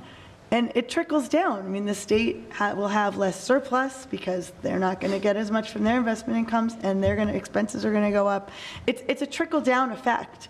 And so I just am very concerned. I will, in the interest of time, leave it there. But I wonder, I still wonder if, like, even though it's a small change, if the 750,000 instead of $1 million would give us more wiggle room for some of these changes that might come, because we really don't know. We hear you. Oh, member, you want to raise something? Member Klein? Regarding E&D, I guess this is a follow-on to Malia's comments and questions. If the state ends up allocating more Chapter 70 funds, I'm wondering if we should consider the possibility that a portion of those funds would go towards E&D as opposed to straight back to the towns. Because the towns, for the most part, I think towns are really supposed to be doing cost-based budgeting just like we are. So they don't necessarily need these funds more than we do. If we put say 50% of the money that comes in as kind of a bonus of Chapter 70 funds, put that towards E&D, and then give 50% back to the towns, all of that is serving the towns. E&D serves the towns. Yeah, absolutely. So it's essentially a balance between, giving the towns money that they need to create a buffer within their budgets, and we would keep a portion of excess Chapter 70 funds in E&D, added on to the 2% target. It's just a suggestion. Yeah. Can I respond? Yeah. So completely in the school committee's control. And so the piece I would want to share is making that decision wouldn't happen necessarily on this voting on the budget. Typically, the school committee doesn't vote for that until they know. They did do it earlier this year, last year, and they said, look, if we get this, we're going to vote for it. We're not asking school committee to do that right now. So they would make a decision whether or not to return it really when the money, we understand we're going to get the money from the state, and the actual change in Chapter 70 happens. I would say about the comments about Chapter 70, E&D, yeah, I mean, it's not exact science. And I think what we try to do is we try to share with the towns what they're going through. We try to be responsible partners. And what I see is an E&D that, even including this increased amount put towards the budget, will have grown from 1.06% in FY24 to 2.01%, and us having $2,590,000 in E&D. And I certainly hope we never have to touch it, and none of the scenarios that we're talking about come to fruition. But the reality is our towns, if they don't pass some of these overrides, and they may not, overrides are not something that's guaranteed. We actually had towns that passed our school budget, but had not passed an override, Paxton being one of them, okay, until they made the amendment. And those towns in these situations are cutting services. I remember a couple of years ago when we first shared our chapters, the additional Chapter 70 fund, it allowed Paxton to keep an additional police officer. In our towns, and I never want to lose sight of this, they are looking at cutting essential services if they're not able to pass overrides. And so that's one of the reasons why we're advocating, as we increase our remaining reserve, that we increase what we offer to the towns. And then to Member Klein's point, if school committee decides, okay, well, I'm comfortable with giving this allocation, but if additional Chapter 70, we would like to hold back half of it, it's completely, the town doesn't, I mean, the committee doesn't have to vote to return any of the additional Chapter 70 funds if it happens. You know, you definitely are in full control of that moving forward. And then one thing I'd share is what I'm really hoping, okay, is that the PEC seriously considers what we have before them. Because in that sense, my recommendation is any additional Chapter 70 funding would stay in the district, because the impact that would have on the overall assessment would be huge. It would be. And so, you know, there's a couple other scenarios for us to play out, but we don't know those things. They're unknowns, and that's why we kind of presented the budget we have before you tonight. Member Woodland? Just to continue on the E&D question, so I am just looking at the chart that you have provided for the town meeting as well as tonight with E&D. If we were to put, to hold back 225,000 instead of the full million, I think that we would still end up, the remaining reserve would still just be a tiny bit over 2%. So at that point, I feel like it's worth it for Princeton to have that smaller increase, because it would be such a nominal increase to our E&D total that, I mean, I'm usually all in on let's not touch the E&D, let's keep it all for ourselves. But looking at how it's been building healthily, I see this as a smart move to be a good partner to the town while also looking out for the health of our district funds. I feel like I'm going to tempt fate if I say the next thing, so I'm not going to say it. So. Now we'll all be wondering. Just about like a, you know, too optimistic. I should hold it back. Member Poole? Yeah, I just want to echo a lot of what everyone said. Thank you so much for everything. Just want to comment on the E&D stuff. When the towns were here, that was one of the key points that they said they were appreciative of, and all of the negatives that they had, that was one big thing. I think the optics are important more than anything. Yeah. So I think the numbers, yes, it's a little concerning, but can we accept that risk, knowing that that will help the budget pass? I think that risk is worse than a hypothetical risk of something we don't know about. So. Member Fisher? Yeah, I just wanted to echo what Member Poole said. I think that the optic, there's a mathematical issue, a fiscal issue, but there's also an optics issue. And if people see the school system as being a partner in the community and not just a system that grabs the lion's share of the budget every year, I think a lot of the kind of anti-school stuff that I hear from her during the walking in and out of the building last Monday night anti-school, anti-library. I think the optics of this is really important. Thank you. Any other discussion? I too appreciate, the thing I appreciate the most is the balance in the budget of it being a needs-based budget for the students and seeing the needs of the towns and really with that E&D and things like that, really supporting what they need. So I do, in a lot of ways, think it's a good medium, it's a good balance. We've, talked in the past with our strategic plan. We know we want more things. We want health teachers at the middle school, and we want, more and more things. But I think this is really, it's very obvious through looking at our test scores and our data that these are the things that we need. And at this point, it just seems fair to all, especially the way that you presented it. So I do appreciate that. Member Gavarden? Yes, 1 second there. No, I also wanted to also thank you guys for the presentation and also all of the subsequent briefings I've had on various subcommittees and also about our numbers.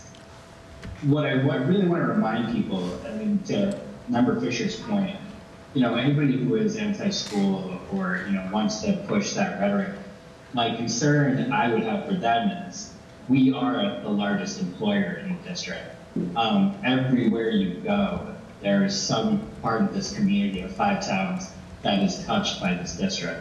Now, maybe this year's budget numbers and the outlook aren't great, but nonetheless, I'm looking at the narrative. I'm looking at everything that's presented in front of me.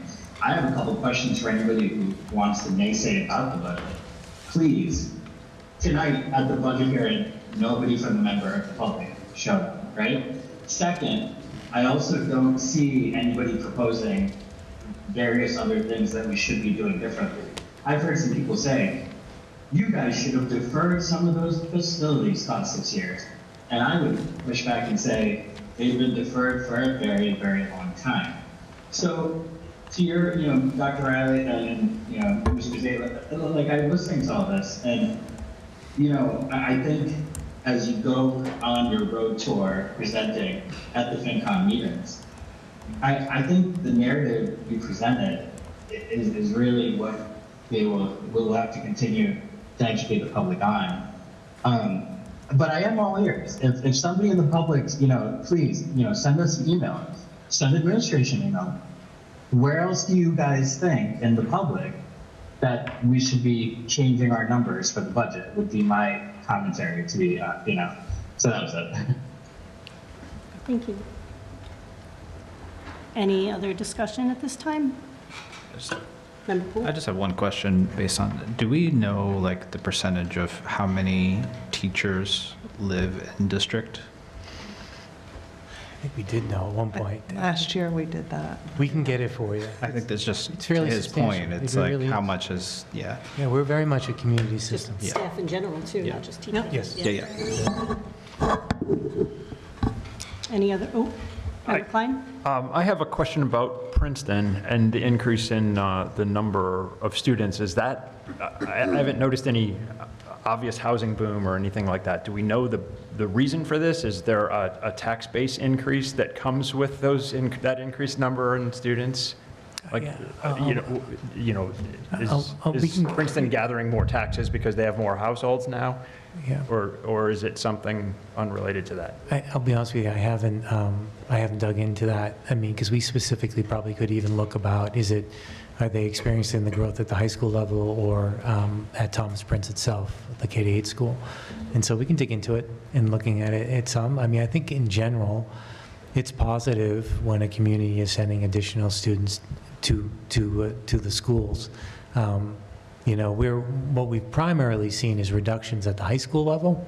Like in Holden, for example, we are typically adding students every year at our elementaries, although it does vary year to year. And so we are doing, one of the things that we're working on right now through the Town Growth and Facilities Task Force and our partnership with Central Mass, is they're doing analysis. They're actually working on a survey to send to everybody, including folks who have either are considering or have chosen not to send their students to Wachusett moving forward, and to see if what we're dealing with in terms of our population are because there had been a reduction in the number of school-age children, or if people are perhaps choosing to educate their students through other means. And so we don't have that yet, but that is one of the things we're working on gathering this year. Okay, thank you. Yeah, I was really questioning whether there was any increase in the number of residences in Princeton. It would be surprising to me that there would be a substantial increase, but if there would be, that could increase their tax base, which enables them to pay for the increases. But I don't think that's what we're dealing with in this case. Thanks. Member Winters? Hi, I apologize, my camera's not working tonight, so you guys will just have to listen to me. I just wanted to kind of piggyback on what Member Klein was saying about in terms of enrollment. I know for a fact from some families in Sterling in particular that they've chosen to go out of district because there's no before and after school care. Some of you may be aware that Sterling is looking to expand that program and actually offer it next year. So I'd be curious to see what that could potentially do to our enrollment in the years to come because of that. And I don't know, what other schools in district offer before and after school care on the premises versus, right now, my children personally go to an before school care at Sterling Nursery. So just other things to consider too. There's ways for us to kind of bolster those programs. I know it's not really a district sponsored program necessarily, but ways for us to have those sort of resources could also increase the enrollment. So just a thought. Great. Thank you. Anyone else? Any more discussion or questions? Actually, I have Yep, one, this is more of a comment, and it relates to the hold harmless status, which many districts are enduring at this point. This is for a future date, but I think we should be considering whether there are programs that might help us to overcome hold harmless programs, or the hold harmless status. Like, can you shift your numbers by shifting your programs to overcome hold harmless, which seems kind of... I think one of the things we, ultimately, right, we would want to see an increase in the number of students who attend the district. It's one of the reasons why we're doing that analysis of why people maybe not be going to district schools. And so I think one of the reasons why 85% are in hold harmless right now is because there is population decline. And I think you bring up a good point, it probably might be good for us to revisit this in a report to the full committee. We have done a 10-year population study during the first phase of our town growth task force, and maybe we can talk about some of this stuff at a future school committee meeting. Thanks. Thank you. Anyone else? Any further discussion on the budget? Seeing none at this time, I will accept a motion to approve the FY27 appropriation in the amount of $91,293,922 and assessments to the member towns of Holden, $42,218,711, Paxton, $8,703,292, Princeton, $7,102,643, Rutland, $18,808,703, and Sterling, $14,460,573. So moved. Second. Woodland and Poole.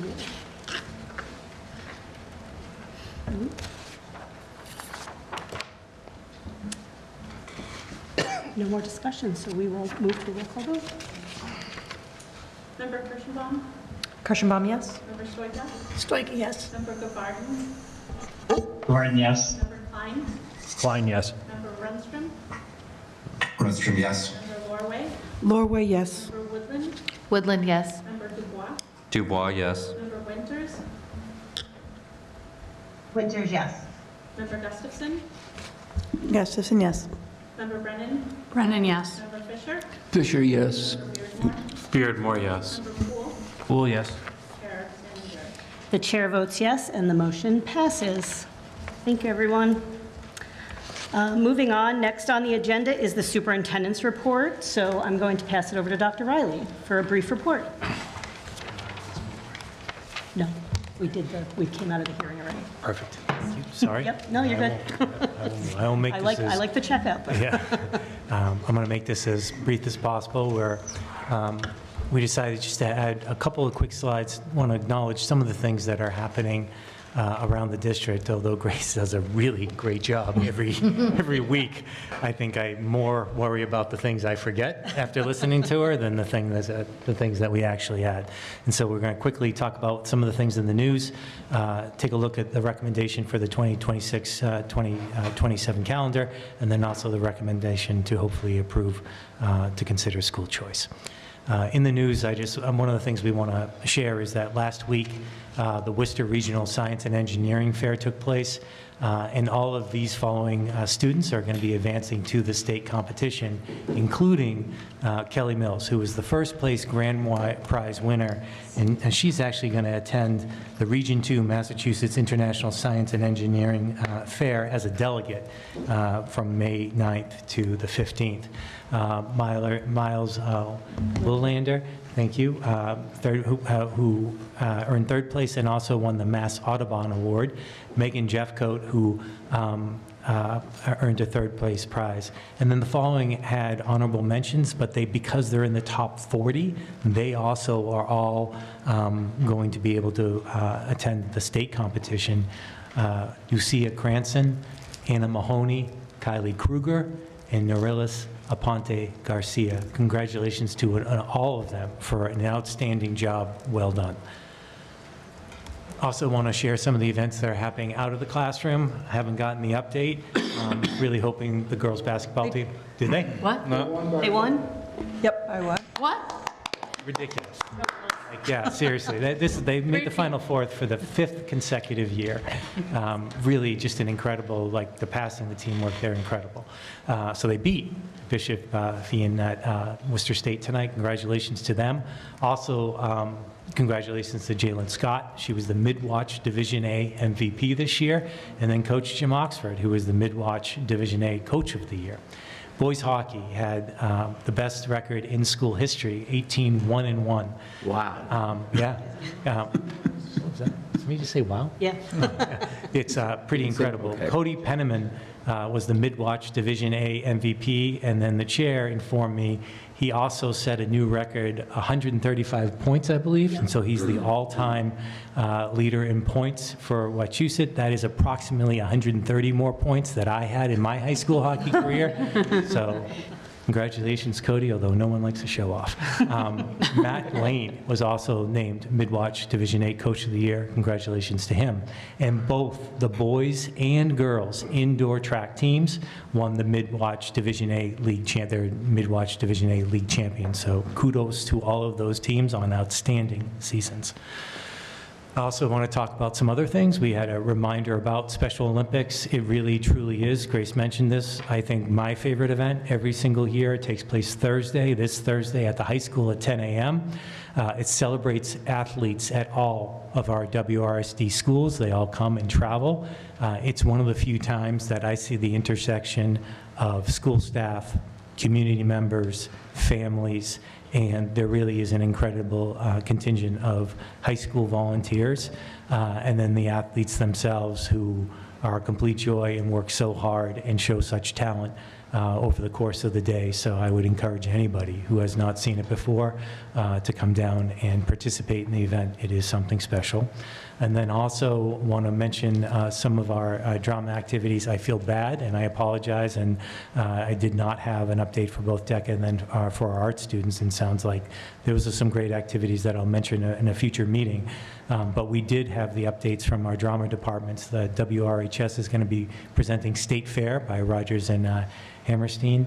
And that is going to take place March 13th and 14th at 7 p.m. And then on March 15th, it's going to be a 2 p.m. matinee. The Wachusett Drama Club is going to be presenting Into the Woods Junior. We have to still get the times, but the evening performances are going to be on Friday and Saturday, March 20th and 21st, and they also are going to have a matinee performance on March 22nd. And then finally, Mount View PTA is presenting Seussical Junior. That's actually going to be, I believe, on a Thursday and Friday night, March 26th and 27th at 7 p.m. And then on Saturday, they're going to have 2 matinees at 1 p.m. and 4 p.m. So lots of really fun and exciting events taking place. And again, I apologize for the omissions, but congratulations both to our sports team.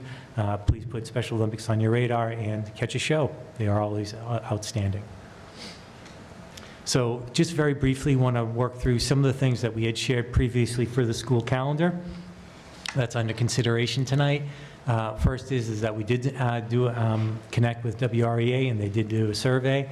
This calendar is the iteration that is they most were in approval with, and so it was the calendar that we had presented to them.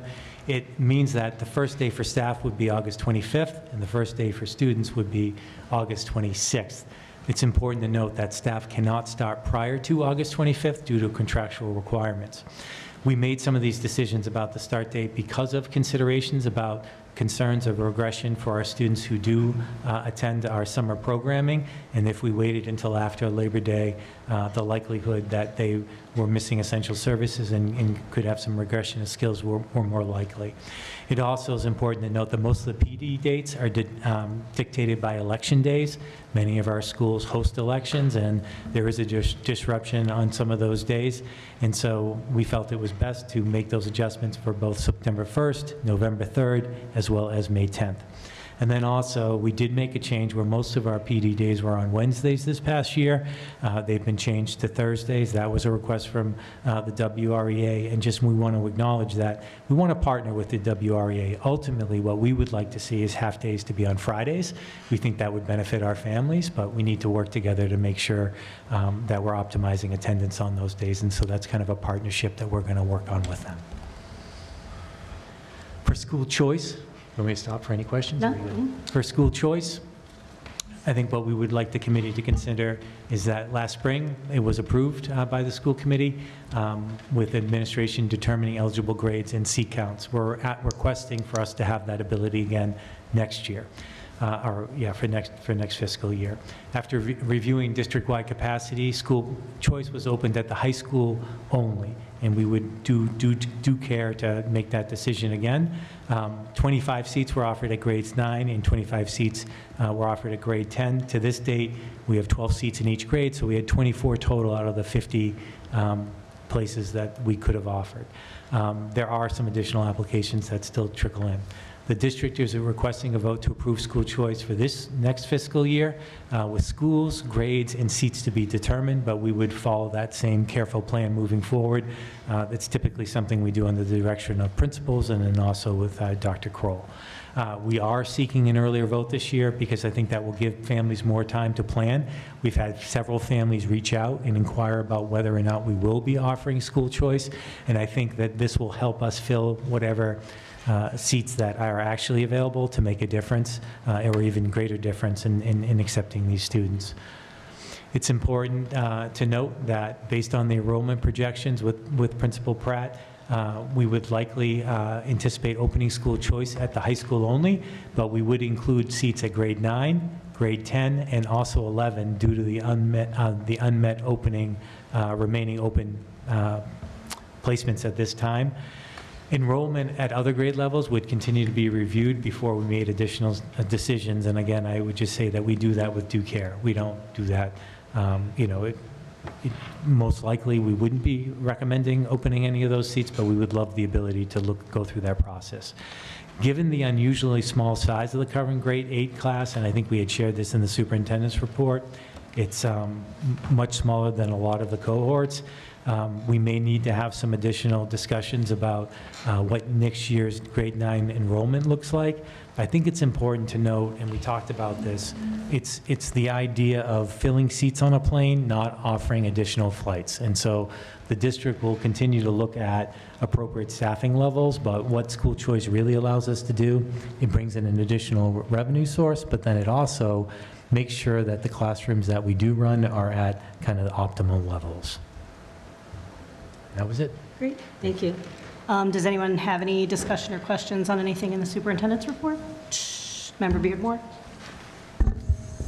I wanted to ask on the school choice if there was any concerns, any process improvements, any takeaways from this past year that you can bring forward just to help us make the decision? Yeah, I would say just honestly, it's an unqualified success. I think the concerns that were raised last year, I think by some members, they were concerned about the impact on kids, our resident students missing out on experiences. I think some people expressed concern that there were going to be discipline problems. There have not been.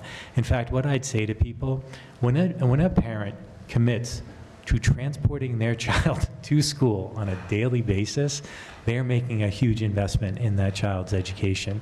And that doesn't mean that we would never have a child who may have an issue who's school choice, but in general, these are families who are making a huge commitment to their child's experience at the high school or any other school. And so, honestly, from my vantage point, it's been an unqualified success. It's something that I'm hoping as we continue on this journey, there may be a period where we decide we're where we need to be in terms of enrollment and don't look at it anymore. But I honestly am aware of no downside since we committed to this last year. And if anything, I think we're hoping to make it a little bit stronger. Excellent. Thank you. Member Woodland? And Laura? I'm wondering if there's any possibility of opening seats in younger grades, especially in consideration of siblings who are going to the high school, if that's something that will get looked at as well. Yeah, no, I think it's a wonderful idea. I think that's why we're in part requesting the ability to make determinations at grade levels. Maybe look to your point about, is that something we can look at? I don't know. I think it's a wonderful idea. I don't know, because of the requirements of school choice, if we can give preferential placement to siblings. Right. And so, but what I think it does demonstrate is that families may have built-in investment on looking at younger grades if we do open them. So, I mean, in that sense, I do feel like it's an important point that we consider. Member Lorway? Thank you. The decision not to open the lower grades to school choice at this time, is that based sort of on not wanting to overfill classrooms, say? Yeah, it really was. Yeah. It's similar to when we look at what our, like when we make adjustments for class sizes. John really looks at what are our class sizes, and I think what we'll do is, he's going to be here for the March 30th meeting, is if you want, John could kind of point out like, hey, these are some schools that based on these class sizes, we could potentially consider this. I think in our first year, we had an abundance of caution, just try to make sure. And I think that, we have to be thoughtful in that you don't want to create cohort bubbles or other things. Like, I think there's a lot that goes into it. What I can share, though, is, I think that is the primary reason. In general, I think if we can get to the point where we're making efficient use of resources, we should consider it at some of the lower grade levels. But I think we're going to be very gradual and thoughtful about how we expand upon that process. Member Brennan, then Member Kershaw. Thank you. So last time when we briefly looked at the calendar, I had asked if there was any concern about May 10th because AP exams take place that week. And obviously, we don't set the schedule. The College Board sets the schedule. The past couple of years, having that afternoon off was not an issue because they had 2 AP exams that afternoon that we don't hold. They were music theory and seminar. So there's a chance that schedule will hold, and it again won't really impact us. But a couple of years before that, it was a different schedule. So it's kind of up to the College Board. Was there any discussion with the WREA or the high school on how to handle that? Would we just vote to change the calendar later? Like, what would be the plan for that? I think we have to vote to change the calendar later. I'm trying to think, because something came up during that meeting, and I forget what it was, because I know you had raised that point prior to. but I'm sorry. I mean, they might not change the schedule and it'll be a non-issue, but, okay.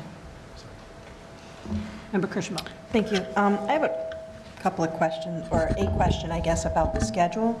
And I'm wondering if there's any feedback or input that you've gathered from either the teachers, our directors, or even the parents in the community regarding our half-day PD schedule. And I'm wondering if there's any input or thought about shifting those numerous, I think it's like 3 or 4 half-day days, and condensing them into 2 full days to avoid sort of the scattershot of half-days that happen. I just think about some of the parents that are caught off guard, and also the effectiveness of a day where you've spent half a day teaching kids and now you're running into meetings and trying to get some PD options versus having a full day to kind of dig in. You know, and I also bring this up because it looks like without any snow days, we would be ending at June 11th. Yep. And so I just wonder, like, if there's any, that seems really early, right? It is. Very early for parents to deal with, you know, extended summers, regression, all the things. And so, you know, I just wonder if pushing those half days into full days would then tack on 2 more days at the end of the year, push off that last day a little bit. Snow days would then push it off a little bit more. So I just kind of big picture is, are half days effective for PD? Are they helpful for families? And is there another solution that could maximize our time in school? Yeah, don't disagree about the number of half days, and we've actually, I'm not sure, I thought we had cut down a little bit on them, but the challenge in collapsing them and making them full-day PDs is it would impact our contractual arrangement with teachers, because what it effectively does is it gives them another day of service, because currently the half-days count for the 180, and they don't impact the teachers in terms of having additional days of service. And so it would effectively move our contract from, I think it's 184 right now, to 185. And so it's not that we can't do it, and it's not something that I would share with you, I don't think it's something that I do think it's something we should explore in contract negotiations with teachers. It's just there would be a price tag associated with it, because effectively they would be committing to an extra day of work. Okay. Makes sense. Thank you. But agree with everything you said about the half-days. And I don't like the impact on families, and to your point, they are not as impactful as a full-day PD in my mind.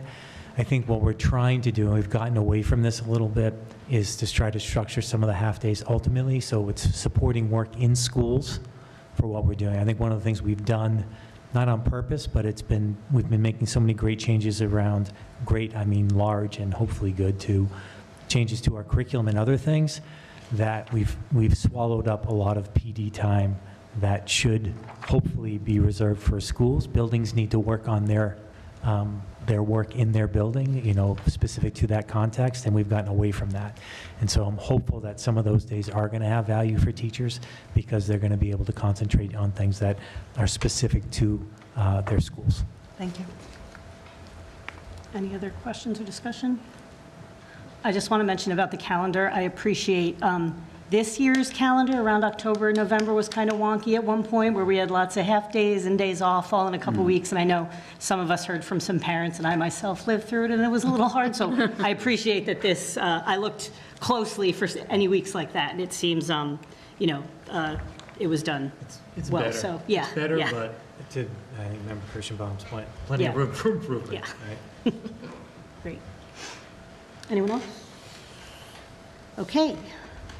Seeing no more questions, at this time, I will accept a motion to allow school choice for the 2026 to 2027 school year. So moved. Second. Woodland and Brennan. Is there any discussion?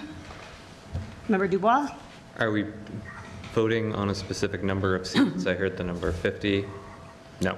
No, that's, it's the administration's, we leave it up to the administration of what they're going to do.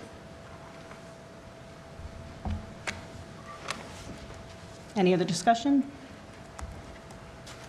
Seeing none, we will move to a roll call vote. Member Gustafson? Gustafson, yes. Member Stoika, Stoika? yes. Member Kirschenbaum? Kirschenbaum, yes? Member Beardmore? Beardmore, yes. Member Klein? Klein, yes. Member Woodland? Woodland, yes. Member Brennan? Brennan, yes. Member Dubois? Abstain. Member Lorway? Lorway, yes. Member Fisher? Fisher, yes. Member Winters? Winters abstain. Member Runstrom? Brunstrom, yes. Member Poole? Poole, yes. Member Gavarden? Gavarden, yes. The chair votes yes, and the motion passes? Okay, and the motion passes. Next, I will accept a motion to approve the 2026 to 2027 school calendar. So moved? Second. Woodland and Brennan. Any discussion? Seeing none, we will move to a roll call vote. Member Klein? Klein, yes. Member Stoika? Stoika, yes. Member Gavarden? Gavarden, yes. Member Lorway? Lorway, yes. Member Beardmore? Beardmore, yes. Member Poole? Poole, yes. Member Runstrom? Brunstrom, yes. Member Fisher? Fisher, yes. Member Winters? Winters, yes. Member Woodland? Woodland, yes. Member Dubois? Dubois, yes. Member Kirschenbaum? Kirschenbaum, yes? Member Gustafson? Gustafson, yes. Brennan, yes. The chair votes yes, and the motion passes. Next on the agenda is the consent agenda for the secretary's report. I will accept a motion to approve the consent agenda, which includes the following motions: to approve the executive session minutes of January 12th, 2026, to approve the regular meeting minutes of February 9th, 2026, to approve the special meeting minutes of February 24th, 2026, to accept a donation to the TPS Pollinator Garden, to accept a donation to the Naquag Elementary School from the Mass Cultural Council, to accept the Jeff Larson Memorial Scholarship, and to accept gifts and grants from the Dawson PTO to the Dawson Elementary School. So moved? Second. Does anyone want anything removed from the consent agenda? Seeing none, we will move to a roll call vote. Member Dubois? Dubois, yes. Member Winters? Winters, yes. Member Kirschenbaum? Kirschenbaum, yes? Member Poole? Poole, yes. Member Beardmore? Beardmore, yes. Member Fisher? Fisher, yes. Member Woodland? Woodland, yes. Member Stoika? Stoika, yes. Member Lorway? Lorway, yes. Member Gavarden? Gavarden, yes. Member Gustafson? Gustafson, yes. Member Klein? Klein, yes. Member Brennan? Brennan, yes. Member Runstrom? Brunstrom, yes. Chair Secretary. The chair votes yes, and the motion passes. Next on the agenda is committee business. Without objection, we will skip committee business tonight and move these policies to our next full school committee meeting agenda. Is there any objection? Member I Kirschenbaum? just asked for clarification. I'm not really ready. It's just getting very late. We've had a lot of information, and I think that all of our policies Are there any deserve- that are time sensitive? No, I've reached out to administration, and Member Beardmore, and was told that there were none that were time sensitive right now. Thank you. I actually Member Klein? I have one general question. One of the policies is slated for a second reading, and I found an English or like a sentence structure error that affects the substance of the content. We can So how discuss it when- we can can it be discuss- discussed under second reading? Well, if you're objecting to us, are you objecting to us I just, not discussing the policies right now? no, And I'm not. we can deal with that when we discuss the policies on the next agenda. Okay. Okay. It can be dealt with under second, as part of a second reading. Actually, there are no amendments under second readings. So I'm just wondering how to handle it. Email me and we'll figure it out. Okay, thank you. Thank you. Sorry. No, that's okay. Thank you. Did I see a hand? Did I hear a hand? Scott was saying he's leaving the meeting by okay. 9:20. Thank you. No, okay. So seeing no objection, we will move on the agenda to the treasurer's report. It is in your packets. Question about the treasurer's report should be directed to the Business and Finance Subcommittee. Questions about financial statements should be directed to the business director. Next up on the agenda are subcommittee reports. First up is Business and Finance. Member Brennan? Sure. So our last Business and Finance meeting was a discussion of the draft budget with feedback from our member towns and state legislators. I want to thank everyone who was able to participate. That meeting was recorded and can be watched on holdentv.com. And our next meeting is this Thursday at 6:30. Thank you. Policy Subcommittee, Member Beardmore? Yeah, so I think the biggest update is not including the motions that are on the agenda tonight, is that we really only have 2 policies left on our list to get through. So we've made terrific stride in getting through the to-do list, and everybody's done a great job. I'm really appreciative. Then now their update is we're meeting Thursday night. Great. Thank you. Yep.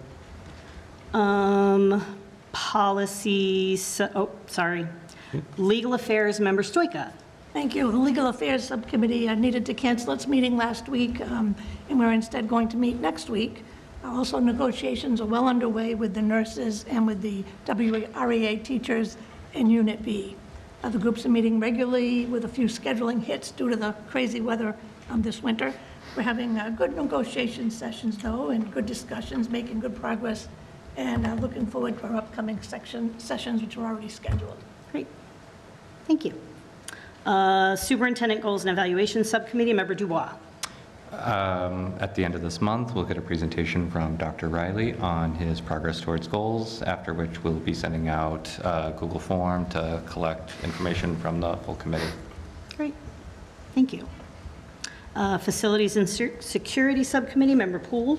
We didn't meet because of the snow, so we're going to meet tomorrow night at 6:30. Great. Thank you. The Management Subcommittee has not met since our last meeting. My hope is to meet before our next full school committee meeting.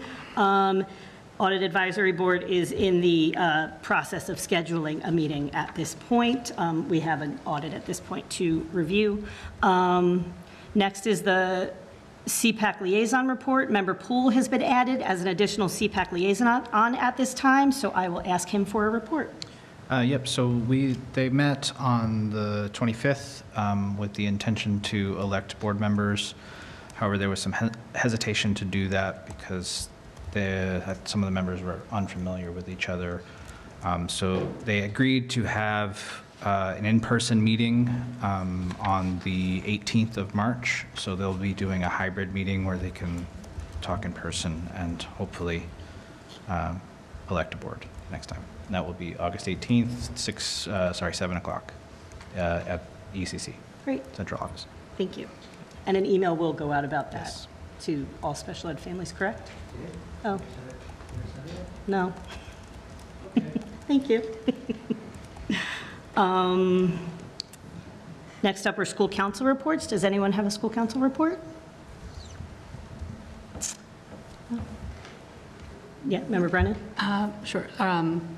The high school Simcoe was not able to meet, but it was, we had been working on the survey, and that got sent out.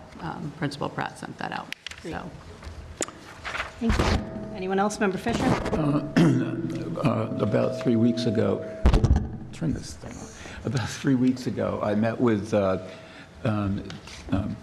the principal and assistant principal at Dawson and got an overview of their progress with MCAS and also activities that are coming up. And it was a very nice meeting. Where I think we have another meeting in a couple of weeks. Great. Thank you. Any others? I mean, I could. Oh, Member Poole. Simcoe, Davis Hill did meet. We discussed some panorama data, school improvement plan, that kind of thing, general stuff. They did call out specifically that team chairs is always going really good for them. So they're constantly praising that, and also their STEAM program is going really well, and everyone seems to be really enjoying it, and all the kids. So just wanted to call out. Anyone else? Member Klein? The Houghton and Wachusett Sterling Simcoe had a canceled meeting in February due to snow. The next meeting is scheduled for St. Patrick's Day. Great. Thank you. Anyone else? Seeing none, we will move on to new business. Does anyone have any new business? Any ideas for new business should be sent to the chair with a rationale for its addition on a future agenda. At this time, I will accept a motion to adjourn. So moved? Second. And we will move to a roll call vote. We didn't finish all the business on the agenda, so we have to move on to a roll call vote. Who was? It was me. Yeah. Woodland, and Member who me. seconded? I did. Cool. Cool.